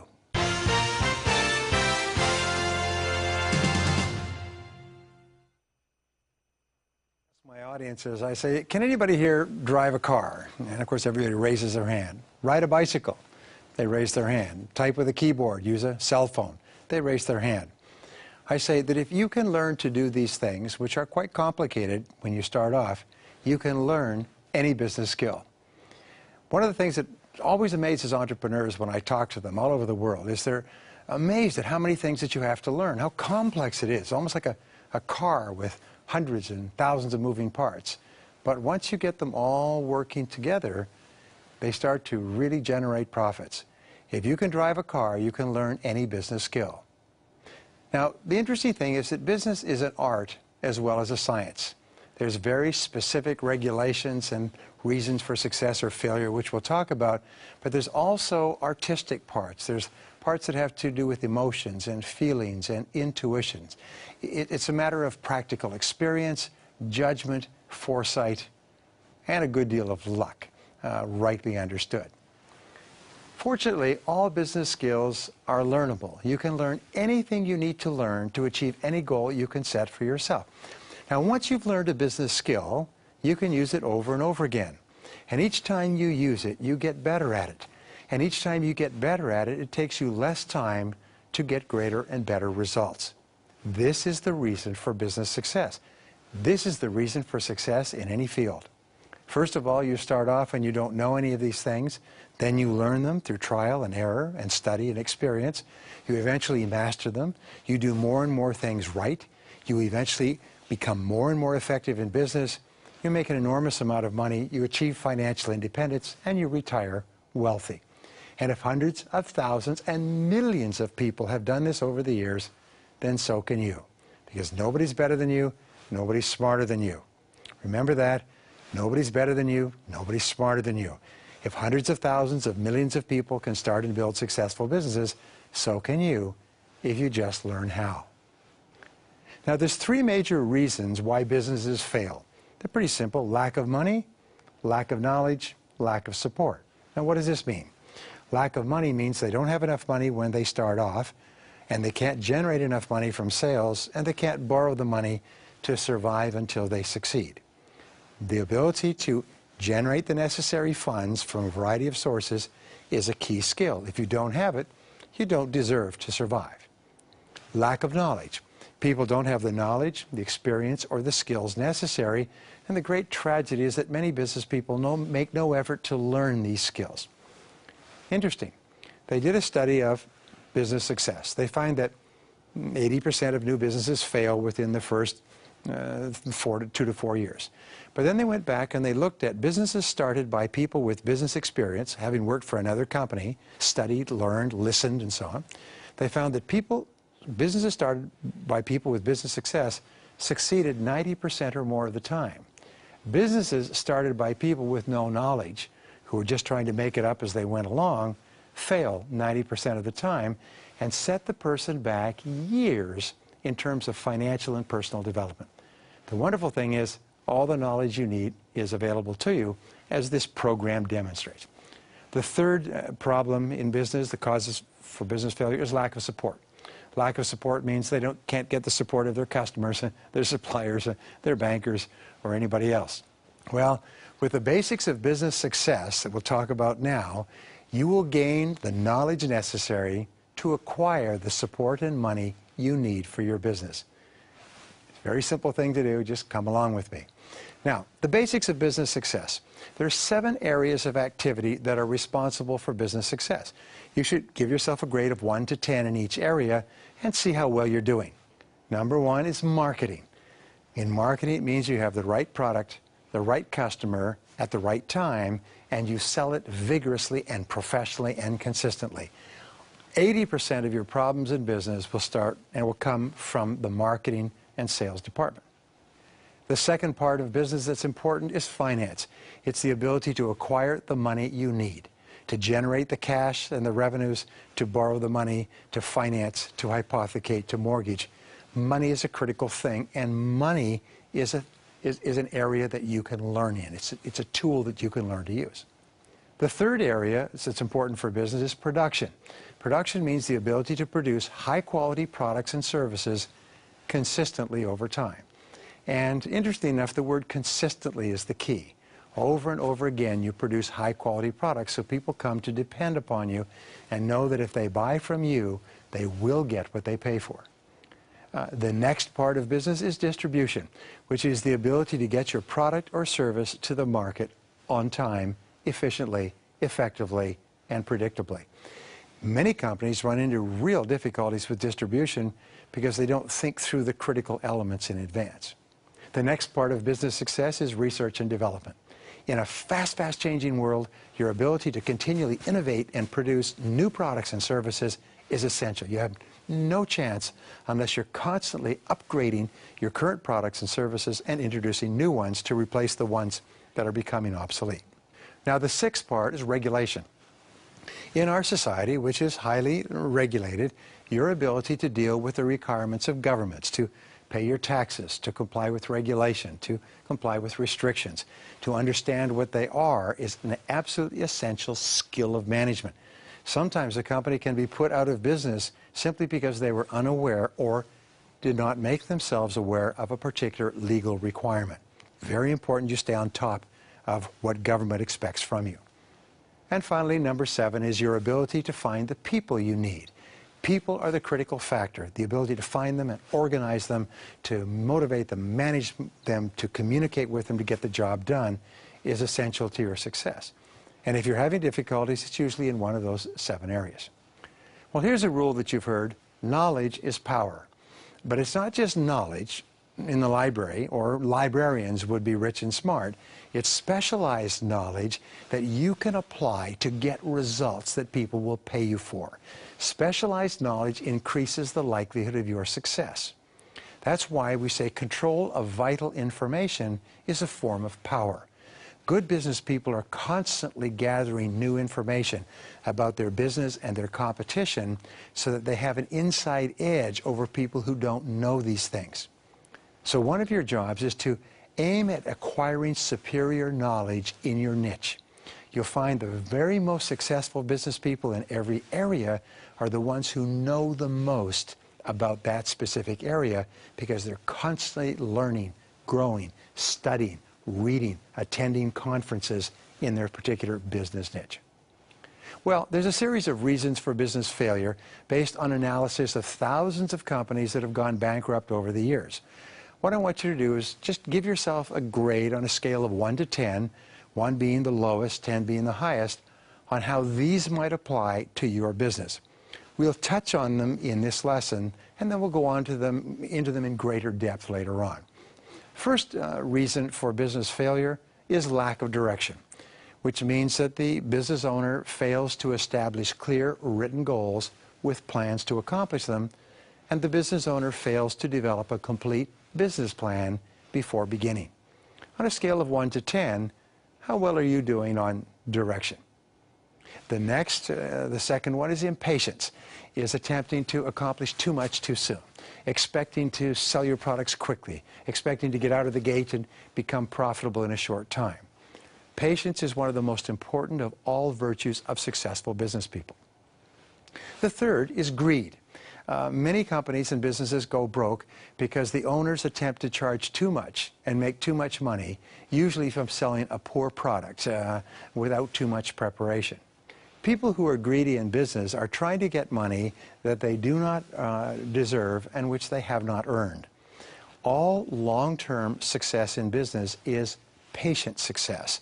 It's where people start the business slowly and grow it steadily and eventually make good, solid profits by delivering goods and services consistently over the years. So greed can be a real killer in business. Another killer is action without thinking. Action without thinking leads to costly mistakes. One of the reasons why we encourage you to do business plans and budgets and break-even analyses and market studies is because it gives you the thinking tools necessary to do the right things, to make the right decisions, to hold yourself back from making mistakes that can set you back weeks and months and even years. Another major reason for business failure is poor cost control. That means spending too much money, especially at the beginning. Spending too much cash. Remember, cash is king, and so it's so important that you conserve cash. Instead of buying expensive offices and furniture and cars and things like that, rent, lease, borrow, but especially control the costs at every single part of your business. Another reason for business failure, scale of 1 to 10, is a poor quality of product, which means it's difficult to sell and it's difficult to get repeat business. Now, what do we mean by a poor quality of product? It all has to do with comparison with your competitors. Your product has to be equal to or better than your competitors in order for you to be in the business. If you don't have competitive advantage, don't compete. Get out of the business and get into something where you can bring an excellent product to the market consistently. Another major reason for business failure is insufficient working capital. The entrepreneur runs out of money before he starts to make enough money to cover his costs. Insufficient working capital comes from poor budgeting or no budgeting. The person just makes it up as they go along, and it's like running off of pavement and hitting a dirt road. Once you reach that point, there's no going back. I work with companies all the time where people invest everything they've saved and borrowed for years into a business, but because they didn't plan it properly, they lost it all. And they were set back years of hard work and savings. Don't let that happen to you. Another major problem is bad or non-existent budgeting. This is the failure to develop written budgets before you begin operations, to think through what everything is going to cost rather than figuring it out as you go along, checking and double checking what things will cost before you begin making commitments. It's absolutely amazing how many people will make commitments and then find out later that it's going to cost substantially more than they had imagined or budgeted for, and they simply don't have the cash. On a scale of 1 to 10, how good is your budgeting process? The next reason for business failure is inadequate financial records, poor or no bookkeeping or accounting system. Many businesses start off and the accounting is just a bunch of receipts. I remember one businessman, he would put his payables in one drawer and his receivables in the other. And once a month he'd take them out and look at them. And he would call people who owed him money, and he would make out checks to the people that he owed money to, and he had no system. And eventually he went broke. The good news is, by the way, is bookkeeping and accounting systems are now available by computer, and they're world class, and they're very simple. They're for small or medium-sized businesses, and you can get up and on them in a few hours, and then you can just keep plugging in the numbers, and they'll print you financial statements every month. So there's no reason to have poor financial records. Here's a big killer. The next one is loss of momentum in the sales department. In other words, sales begin to slow down and eventually stop. I worked with a company that was going through $350,000 a month, and I asked them in investor capital, I said, what's your sales department? Well, they had one person selling. You know, they meant to get more salespeople, but they were so busy trying to raise money and trying to do internal administration, they only had one salesperson working. And this salesperson was working like a horse, but even his sales could not generate enough to keep the business going, so the business collapsed. And all the money, millions of dollars, were lost. So, what's the momentum like in your sales department? Your sales should be steady, consistent, predictable, and growing every single month. 80 or 90% of all your attention should be on sales, sales, sales. And if it's not, you've got to get it off the other things and get it back onto sales. Another major reason is failure to anticipate market trends accurately. In other words, the market changes, and a product or service that was selling well stops selling, or a better product or service comes into the market at a lower price. I was working for a business once as a consultant, and they said, you've got to help us compete against Japanese. I said, well, what's your competitive advantage? And I said, well, they said, we don't have one. I said, well, what's the problem? Well, the Japanese sell a superior product at half our price. I said, well, how can you succeed in that situation? They said, well, you're supposed to tell us that.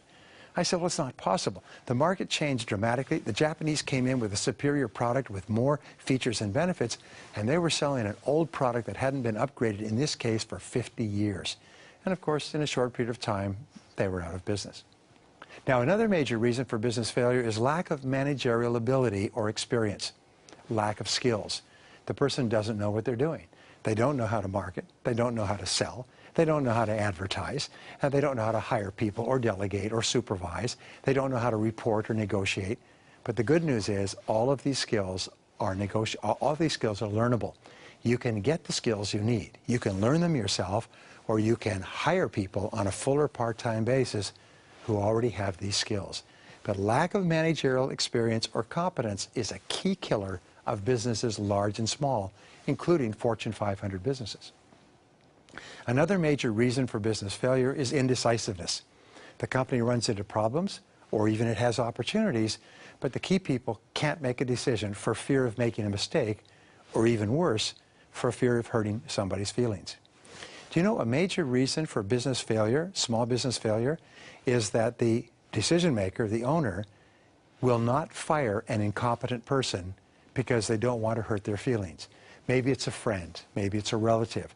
So they leave the incompetent person in place, usually in sales and marketing, until the business goes broke and everybody loses their job. Indecisiveness is a major problem in business. The second to the last is bad human relations. We find that this is a real killer. The person owning the business or in charge has personality problems and conflict with other people. They're constantly fighting. There's politics. There's personality clashes. There's arguments. People are abrasive. In fact, recently, one of the biggest companies in America, they had to fire the president because the president was in the habit of shouting at people in every meeting and cursing these people and running them down in front of others. Finally, the board stepped in and fired a person who had spent all his life getting to the presidency of a Fortune 500 company, was finished. Nobody else will ever touch him again because he just couldn't get along well with others. And the final problem is diffusion of effort, which is trying to do too many things and doing nothing well. One of the things we teach our clients is that when you run into business difficulties, cash flow is down, sales are down, pull back to your most important and best-selling products and services and concentrate all of your efforts on selling the products and services that your customers like most, and just get out of everything else until your situation turns around. Well, there are reasons for business success. You've heard the reasons for business failure. Here's the reasons for business success, and often they're the flip side of the coin. Give yourself a score of 1 to 10 on how well these apply to you. First of all, the product or service is well suited to the market. People like it, they buy it again, and they recommend it to their friends. That is the #1 reason for business success. Scale of 1 to 10, how are you doing? Number 2 is there's a complete business plan developed before starting. The owners of the business have thought through, with help or by themselves, every single part of the business so that when they begin, they know exactly what they're doing, what things cost, what goals they have to achieve, and so on. How are you doing in terms of business planning? Scale of 1 to 10. The third major reason for success is a complete market analysis is conducted in advance. The people in the business know exactly who they're competing against and how much they charge. They know where and how they are better and how they compare with their competitors. They know where the customers are and who the best customers are for them. They've thought it through in advance, and they know how to focus their efforts on the very best customers who can buy the soonest and pay the most. Scale of 1 to 10, how are you doing? The fourth reason for business success is there's a complete development of advertising, promotional, and sales programs in advance of starting business. In other words, the company thinks through and tests advertisements, methods of promotion, brochures, internet, radio, television, and also develops a sales program with specific salespeople who are trained thoroughly in order to make the sales upon which the company depends. How good is your sales, marketing, advertising department? How well thought out and organized are you? What kind of sales systems do you have in place, and are they working? Scale of 1 to 10. The next is tight financial controls. Really good businesses are very careful with money. They have good budgeting and accurate bookkeeping, as they know every week and every month In my business, I know every day the status of my business. I know my sales in every single department. I know my profitability in every department. I know exactly how much money we have in the bank, exactly how much money we owe and when we owe it, exactly how much money we have coming in. I know exactly how much we owe to the bank and our lines of credit. I know that every single day. On a scale of 1 to 10, how are you doing in that area? Because it's really important. It's like a doctor calling in on a patient in critical care. Every day the doctor checks to make sure the patient is healthy.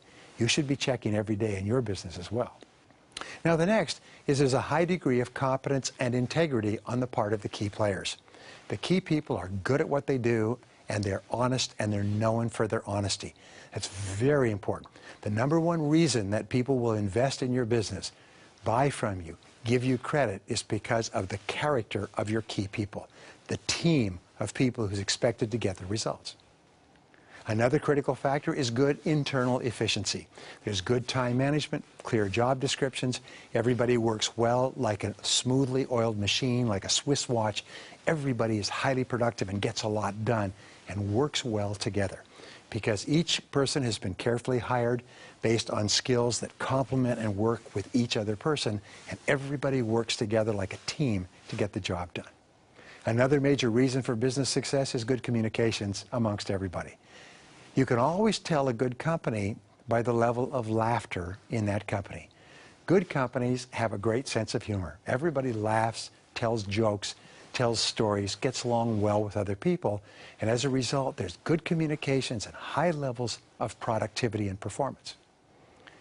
Another key point, if we go back to major reason for business failure, the major reason for business success is strong momentum in the sales department. There's a major emphasis throughout the company on marketing and selling the product or service. Everybody thinks about marketing and selling all the time. The phones are ringing, the orders are coming in, the orders are going out, the cash register is ringing. That is a mark of a successful company. And it is the area where companies start to have problems first of all. When the sales start to slow down, problems begin everywhere else. Well, the second to the last is number 9, is concern for the customer is a top priority at all times. Is people think about the customer, they service the customer, they get back to the customer, they're concerned for the customer, they discuss the customer. You can always tell a successful company by the way people talk about their customers. In a good company, people talk about their customers with great respect. In a poor company, people talk about their customers in a negative way. They're always complaining. They're always demanding this. They're never satisfied with that. They're always sending back broken products. But in good companies, they're obsessed with customer service. They know that the key to the future of the company is to get your customers to buy again, and to bring their friends. And the final reason for business success is high levels of determination, persistence, and patience on the part of the business owner. The business owner is calm, confident, courageous, and absolutely determined to make the business a success, and everybody knows it inside and outside of the company. In the work that's been done in the book Good to Great, they found that all the best companies had what they called Category 5 leaders. And a Category 5 leader was defined as a low-key person, easygoing, not too loud, but absolutely committed to the success of the business, and everybody knew it and everybody felt it. Well, the good news is that business success is attainable if you avoid the reasons for business failure and continually focus on improving in the areas that are responsible for business success. You can learn anything you need to learn to achieve any business goal you can set for yourself. Businesses start off by an entrepreneur making up things as he goes along. In most businesses, most of the way to do the business is in the mind of the entrepreneur. If the entrepreneur is not there, everything has to stop. And then businesses are run by the seat of their pants. But at a certain stage, you must decide exactly what is required in each area of your business and then write it down in a logical order so that someone else can do it. You can free yourself from the need to be involved in countless activities by creating a system for others to follow. It's also a tremendous discipline for you to organize on paper the various steps of the process. So look at your business as though you were an outside consultant trying to understand or explain the business to someone else. Even better, look at your business as though it were a franchise prototype. Imagine that you want to reproduce this business and sell it all over the world. Imagine you want to create 100 or 1,000 businesses like yours, so you have to systematize every single part of the business, like a McDonald's franchise where everything right down to the smallest French fry is organized, systematized, automatic, so that an average person with a limited education can do it correctly every single time. That's your goal for your business. Now, your job is to create a blueprint for your business so that it can be replicated many times over by other people and whether or not you're there. Now, here's one of the great rules, is a good business system is one that may have been developed by geniuses, but it can now be followed by morons. In other words, an average person should be able to run most of the functions of your business because they're all systematized. And that's what we'll talk about in this lesson. Now, the most important question in business is this, and it's a combination question that summarizes everything. It's exactly what is to be sold, and to whom is it to be sold, and by whom is it to be sold, and how is it to be sold, and at what price and terms is it to be sold, and how is your product going to be produced, paid for, delivered, and serviced? That is the great question. And so let's take each of those sub-questions in order. First question, exactly what is to be sold? To start off, to systematize your business, you list every product or service that you sell. And second of all, you determine the sales volume you expect from each product. You determine the exact cost of offering each product. Determine the cost of the product or service itself. Determine the cost of marketing and sales per unit. Determine the cost of administration and overhead per unit. Then you have to determine the cost of labor, including yours per unit of each product or service you sell. Determine the cost of defects and returns and losses on sales. Determine the exact profit per unit after all of the above. You should know to the penny how much you make after everything at the end of the day from every product or service. Then make a list of every step necessary to create or procure the product for sale and delivery. Write out this list as a series of instructions, like a recipe, so that someone else can do it. You make this the first section of your operations manual.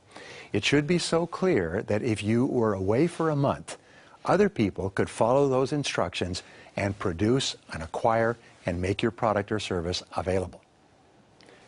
The second question is, to whom is it to be sold? This is the great question in marketing research. This is a description of your ideal customer. So, what is the demographic profile of your ideal customer? That's age, education, income, background, position, profession, location, and so on. What is the psychographic profile of your ideal customer? Now, the psychographic profile deals with the wants, the needs, the desires, the fears, the tendencies, the hopes, the wishes, the psychology of your ideal customer. What is it in his or her mind that makes him or her ideal for what you sell?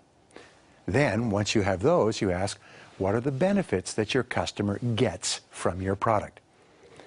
Remember, this customers don't buy products or services, they buy benefits, they buy results, they buy solutions to their problems. So what does your product do to change or improve the life or the work of your customer specifically? Now, what your customer wants, needs, expects, and demands are the key organizing principles of all of your marketing. And you and everyone else should know why customers and why ideal customers would buy from you rather than from someone else. Once you have this customer profile, which you continue to tweak as time passes, you explain it to everyone so that everyone in your business knows exactly who your customers are. They can identify them and they know exactly their hopes, desires, fears, backgrounds, age, education, income, and so on.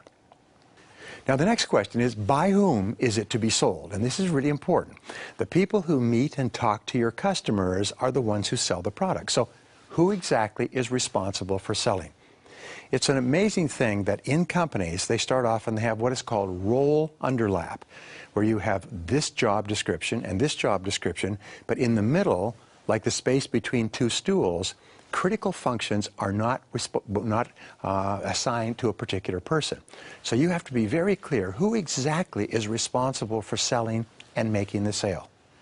The second question of this is, what exactly do they say to the customer?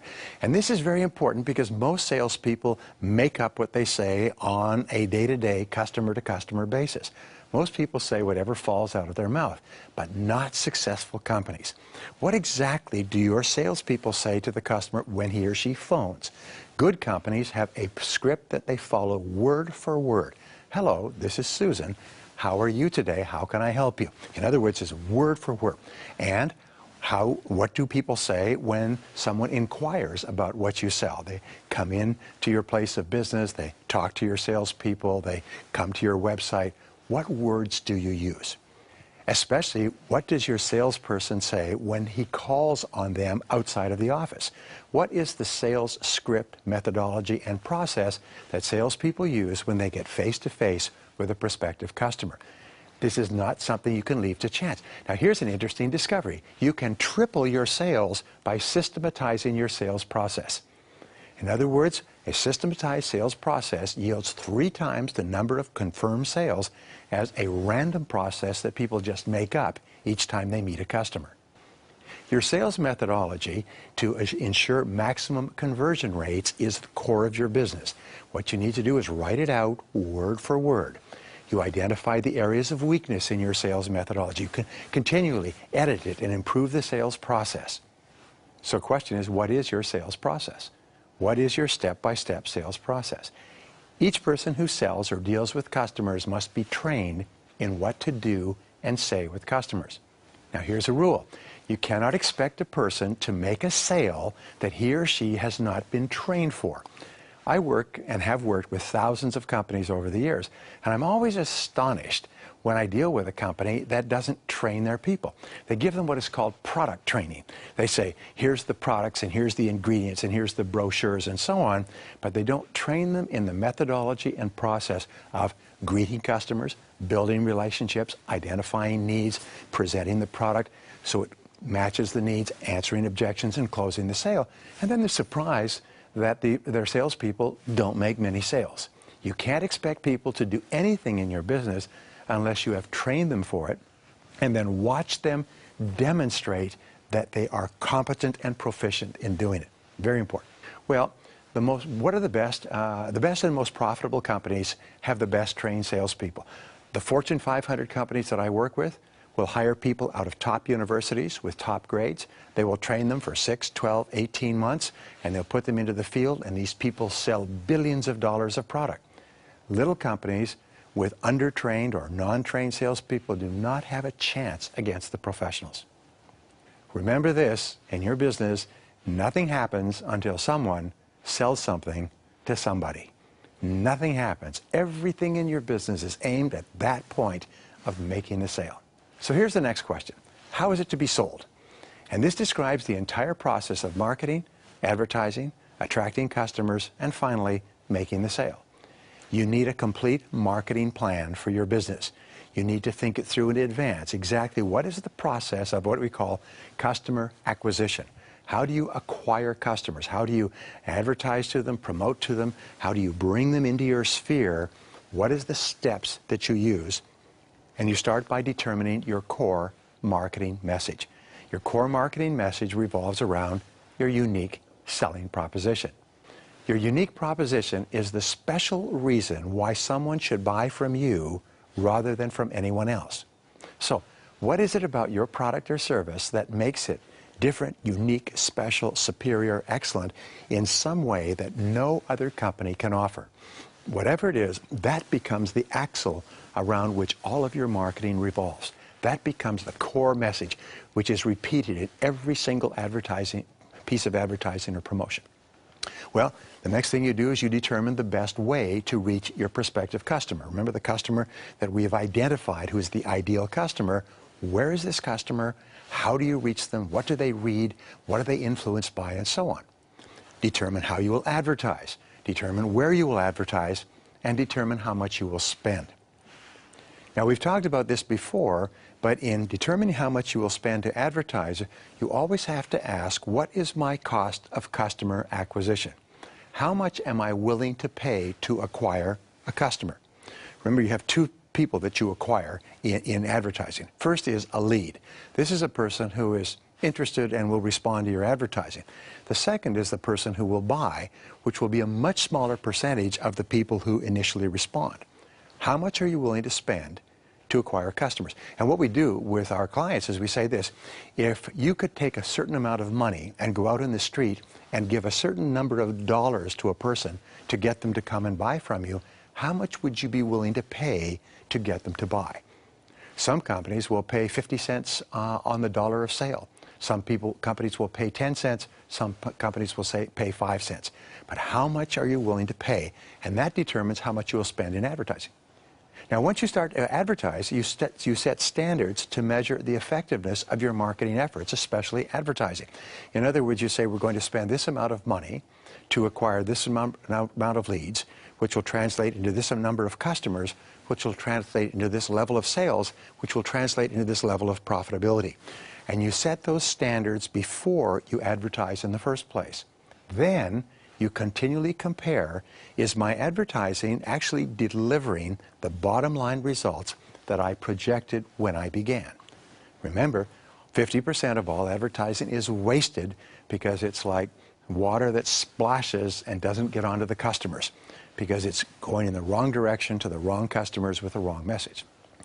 Once you have all these done, you write all these things down on paper in advance and you analyze them carefully. You require a complete sales process with pre-planned steps and scripts for each product and each step of the process. You need contracts and order forms and price lists and brochures and internet set design and everything else necessary to take the order once the sale has been made. And all those things have to be done in advance before you talk to your first customer. If you're already selling and you haven't done them, then you have to pull back quickly and design the entire sales process, including every single piece of paper that you need to make the sale. In one of my businesses, after we'd been operating for several years, I found that there was no standard order form. That when people phoned up and ordered, it was written down on a piece of paper, and then it was translated into another piece of paper, and then it was made into an order, and it was absolute confusion. So I said, why don't we have a standard order form? Well, you know, we've gotten used to using this old system, but once the order form has been standardized, you can take hundreds of orders and make hundreds of sales with absolute maximum efficiency. And this is very important for you to do. Now, the next question is, at what price and terms are you going to sell your product? How much are you going to charge? How are you going to charge it? And how are you going to require payment? This is very important. So determine your individual retail prices. Determine any discount or combination or special prices or for special reasons that you're willing to offer, and then decide upon your wholesale prices and large volume purchases so they're all written down. They're not made up when somebody calls and says, what if I buy 10? You've got a specific written standard that anyone can follow. Determine how much you are willing to pay or to discount to acquire a customer. Some companies will discount the product a lot rather than lose the customer altogether. So decide in advance so that this is not a discretionary thing that people make up when the question comes up. Another thing you need to do is estimate the lifetime value of each customer. If you acquire a customer, how much is he or she likely to spend with you in the future? And that's a major determinant of how much you can spend to get that customer in the first place. Now, this is a very sensitive issue. It's a very sensitive and complex area, so continue to revisit and be willing to reconsider your prices, especially in the face of declining sales. Sometimes because of competition, changes in the marketplace, changes in technology, you have to go back and revise your prices in a variety of different ways. And you have to do this all the time. Now, the next question in standardizing your business processes is, how is the product going to be produced? List every step from the beginning of the production process to the finished product. Explain it in such detail that someone else could do it with limited experience and ability. If you purchase products for resale, write out a step-by-step description of the process of acquisition and payment. In other words, where do you buy them from? Who do you talk to? What's the process of placing the order? What's the process of taking delivery? What's the process of payment? And so on. Now, here's an exercise. Imagine leaving for a month and hiring a temp to produce or acquire your products or services. If you were leaving for a month, You have to write out the instructions so that they are so simple and easily understood that an average person could do it competently in your absence. And by forcing yourself to do this, you become much more efficient in this part of your business. Now, the next question is, how is the product going to be delivered? Chart out every step of the delivery process. From the time the customer orders, what is the process by which they receive delivery of the product? Determine how long each step will take. Determine how much each step will cost. Identify the possible problem areas and take steps to guard against problems, and then document the entire process so that a child could do it. The final question is, how is the product to be serviced, repaired, or replaced? There will always be problems with products or services. People will send them back, will not like them, they will break, they'll need to be repaired, they'll need to be serviced, and so on. So set up a process to provide for breakage, returns, and dissatisfied customers. Set up a system so that everyone knows how to deal with it automatically when it comes up. Set up policies and procedures for each step. The greatest danger is when people make up how they're going to deal with a problem each time it comes up, rather than having a specific set of policies and procedures. Set up a return policy and a procedure. Let me give you an example. One of the things that we do with our products and services is we guarantee them for a year. We say, if you're not happy, you can send them back in a year. You have 12 months to decide. Well, sometimes a product will come back 14 or 15 months after we've sold it. And we say, well, what do we do with this? The answer is we return it to the client and we say, our return policy is very simple. You return it to us, you pay the postage, and we'll credit you back 100% of the cost within 12 months. Not 14 or 15 months, or sometimes, well, we get an awful lot of returns come back in December. People are trying to free up money for Christmas presents, and so they'll send stuff that they don't have any receipts for, and they'll send it in, and the stuff may have been sold years before. So set up a return policy and then stick to your return policy. And finally, once you have all this, document everything in your operations manual. Your operations manual should have every single step. Whenever you have a problem, by the way, or a breakdown or a blockage in your business, take action to assure it doesn't happen again. In business, you're going to have lots and lots of problems. What you have to do is you have to stop the clock and say, okay, this happened. It was unexpected. We didn't think this would happen. So what are we going to do about it? Now, if you have a recurring problem, like every month you have a problem with payment or payroll or delivery or shipment or with a supplier or something else, this is a sign of bad management. A recurring problem means that you have not put a solution in place, so therefore it just continually occurs. So when you have a problem of any kind, new or recurring, determine first of all exactly what has happened. Ask, what is the problem? What has happened here? And ask, how did it occur? Before you make any attempt to solve it, be clear about what it is and how it happened. Then you ask the question, what is the solution? What can we do to assure that this doesn't happen again? And then you decide, what do we do now? In other words, what step do we take immediately? How can we assure that this problem does not occur again? When you're dealing with problems, by the way, the most powerful words are the words, next time. Whenever you have a problem or a difficulty, you ask the question, what will we do next time? And this keeps everybody focused on the solution. It keeps everybody focused on the future. It keeps everybody focused creatively on what can be done. Now, your operations manual becomes your Bible for running your business. Every new business or business activity takes enormous efforts and expense to learn and standardize. It takes tremendous thought, but once you've created your business process and put it in an operations manual, it can be carried out quickly and correctly by ordinary people. What this does is it then frees you more and more to do the creative thinking, planning, and marketing that enables your business to grow and grow and grow. An operations manual is the foundation of every successful business.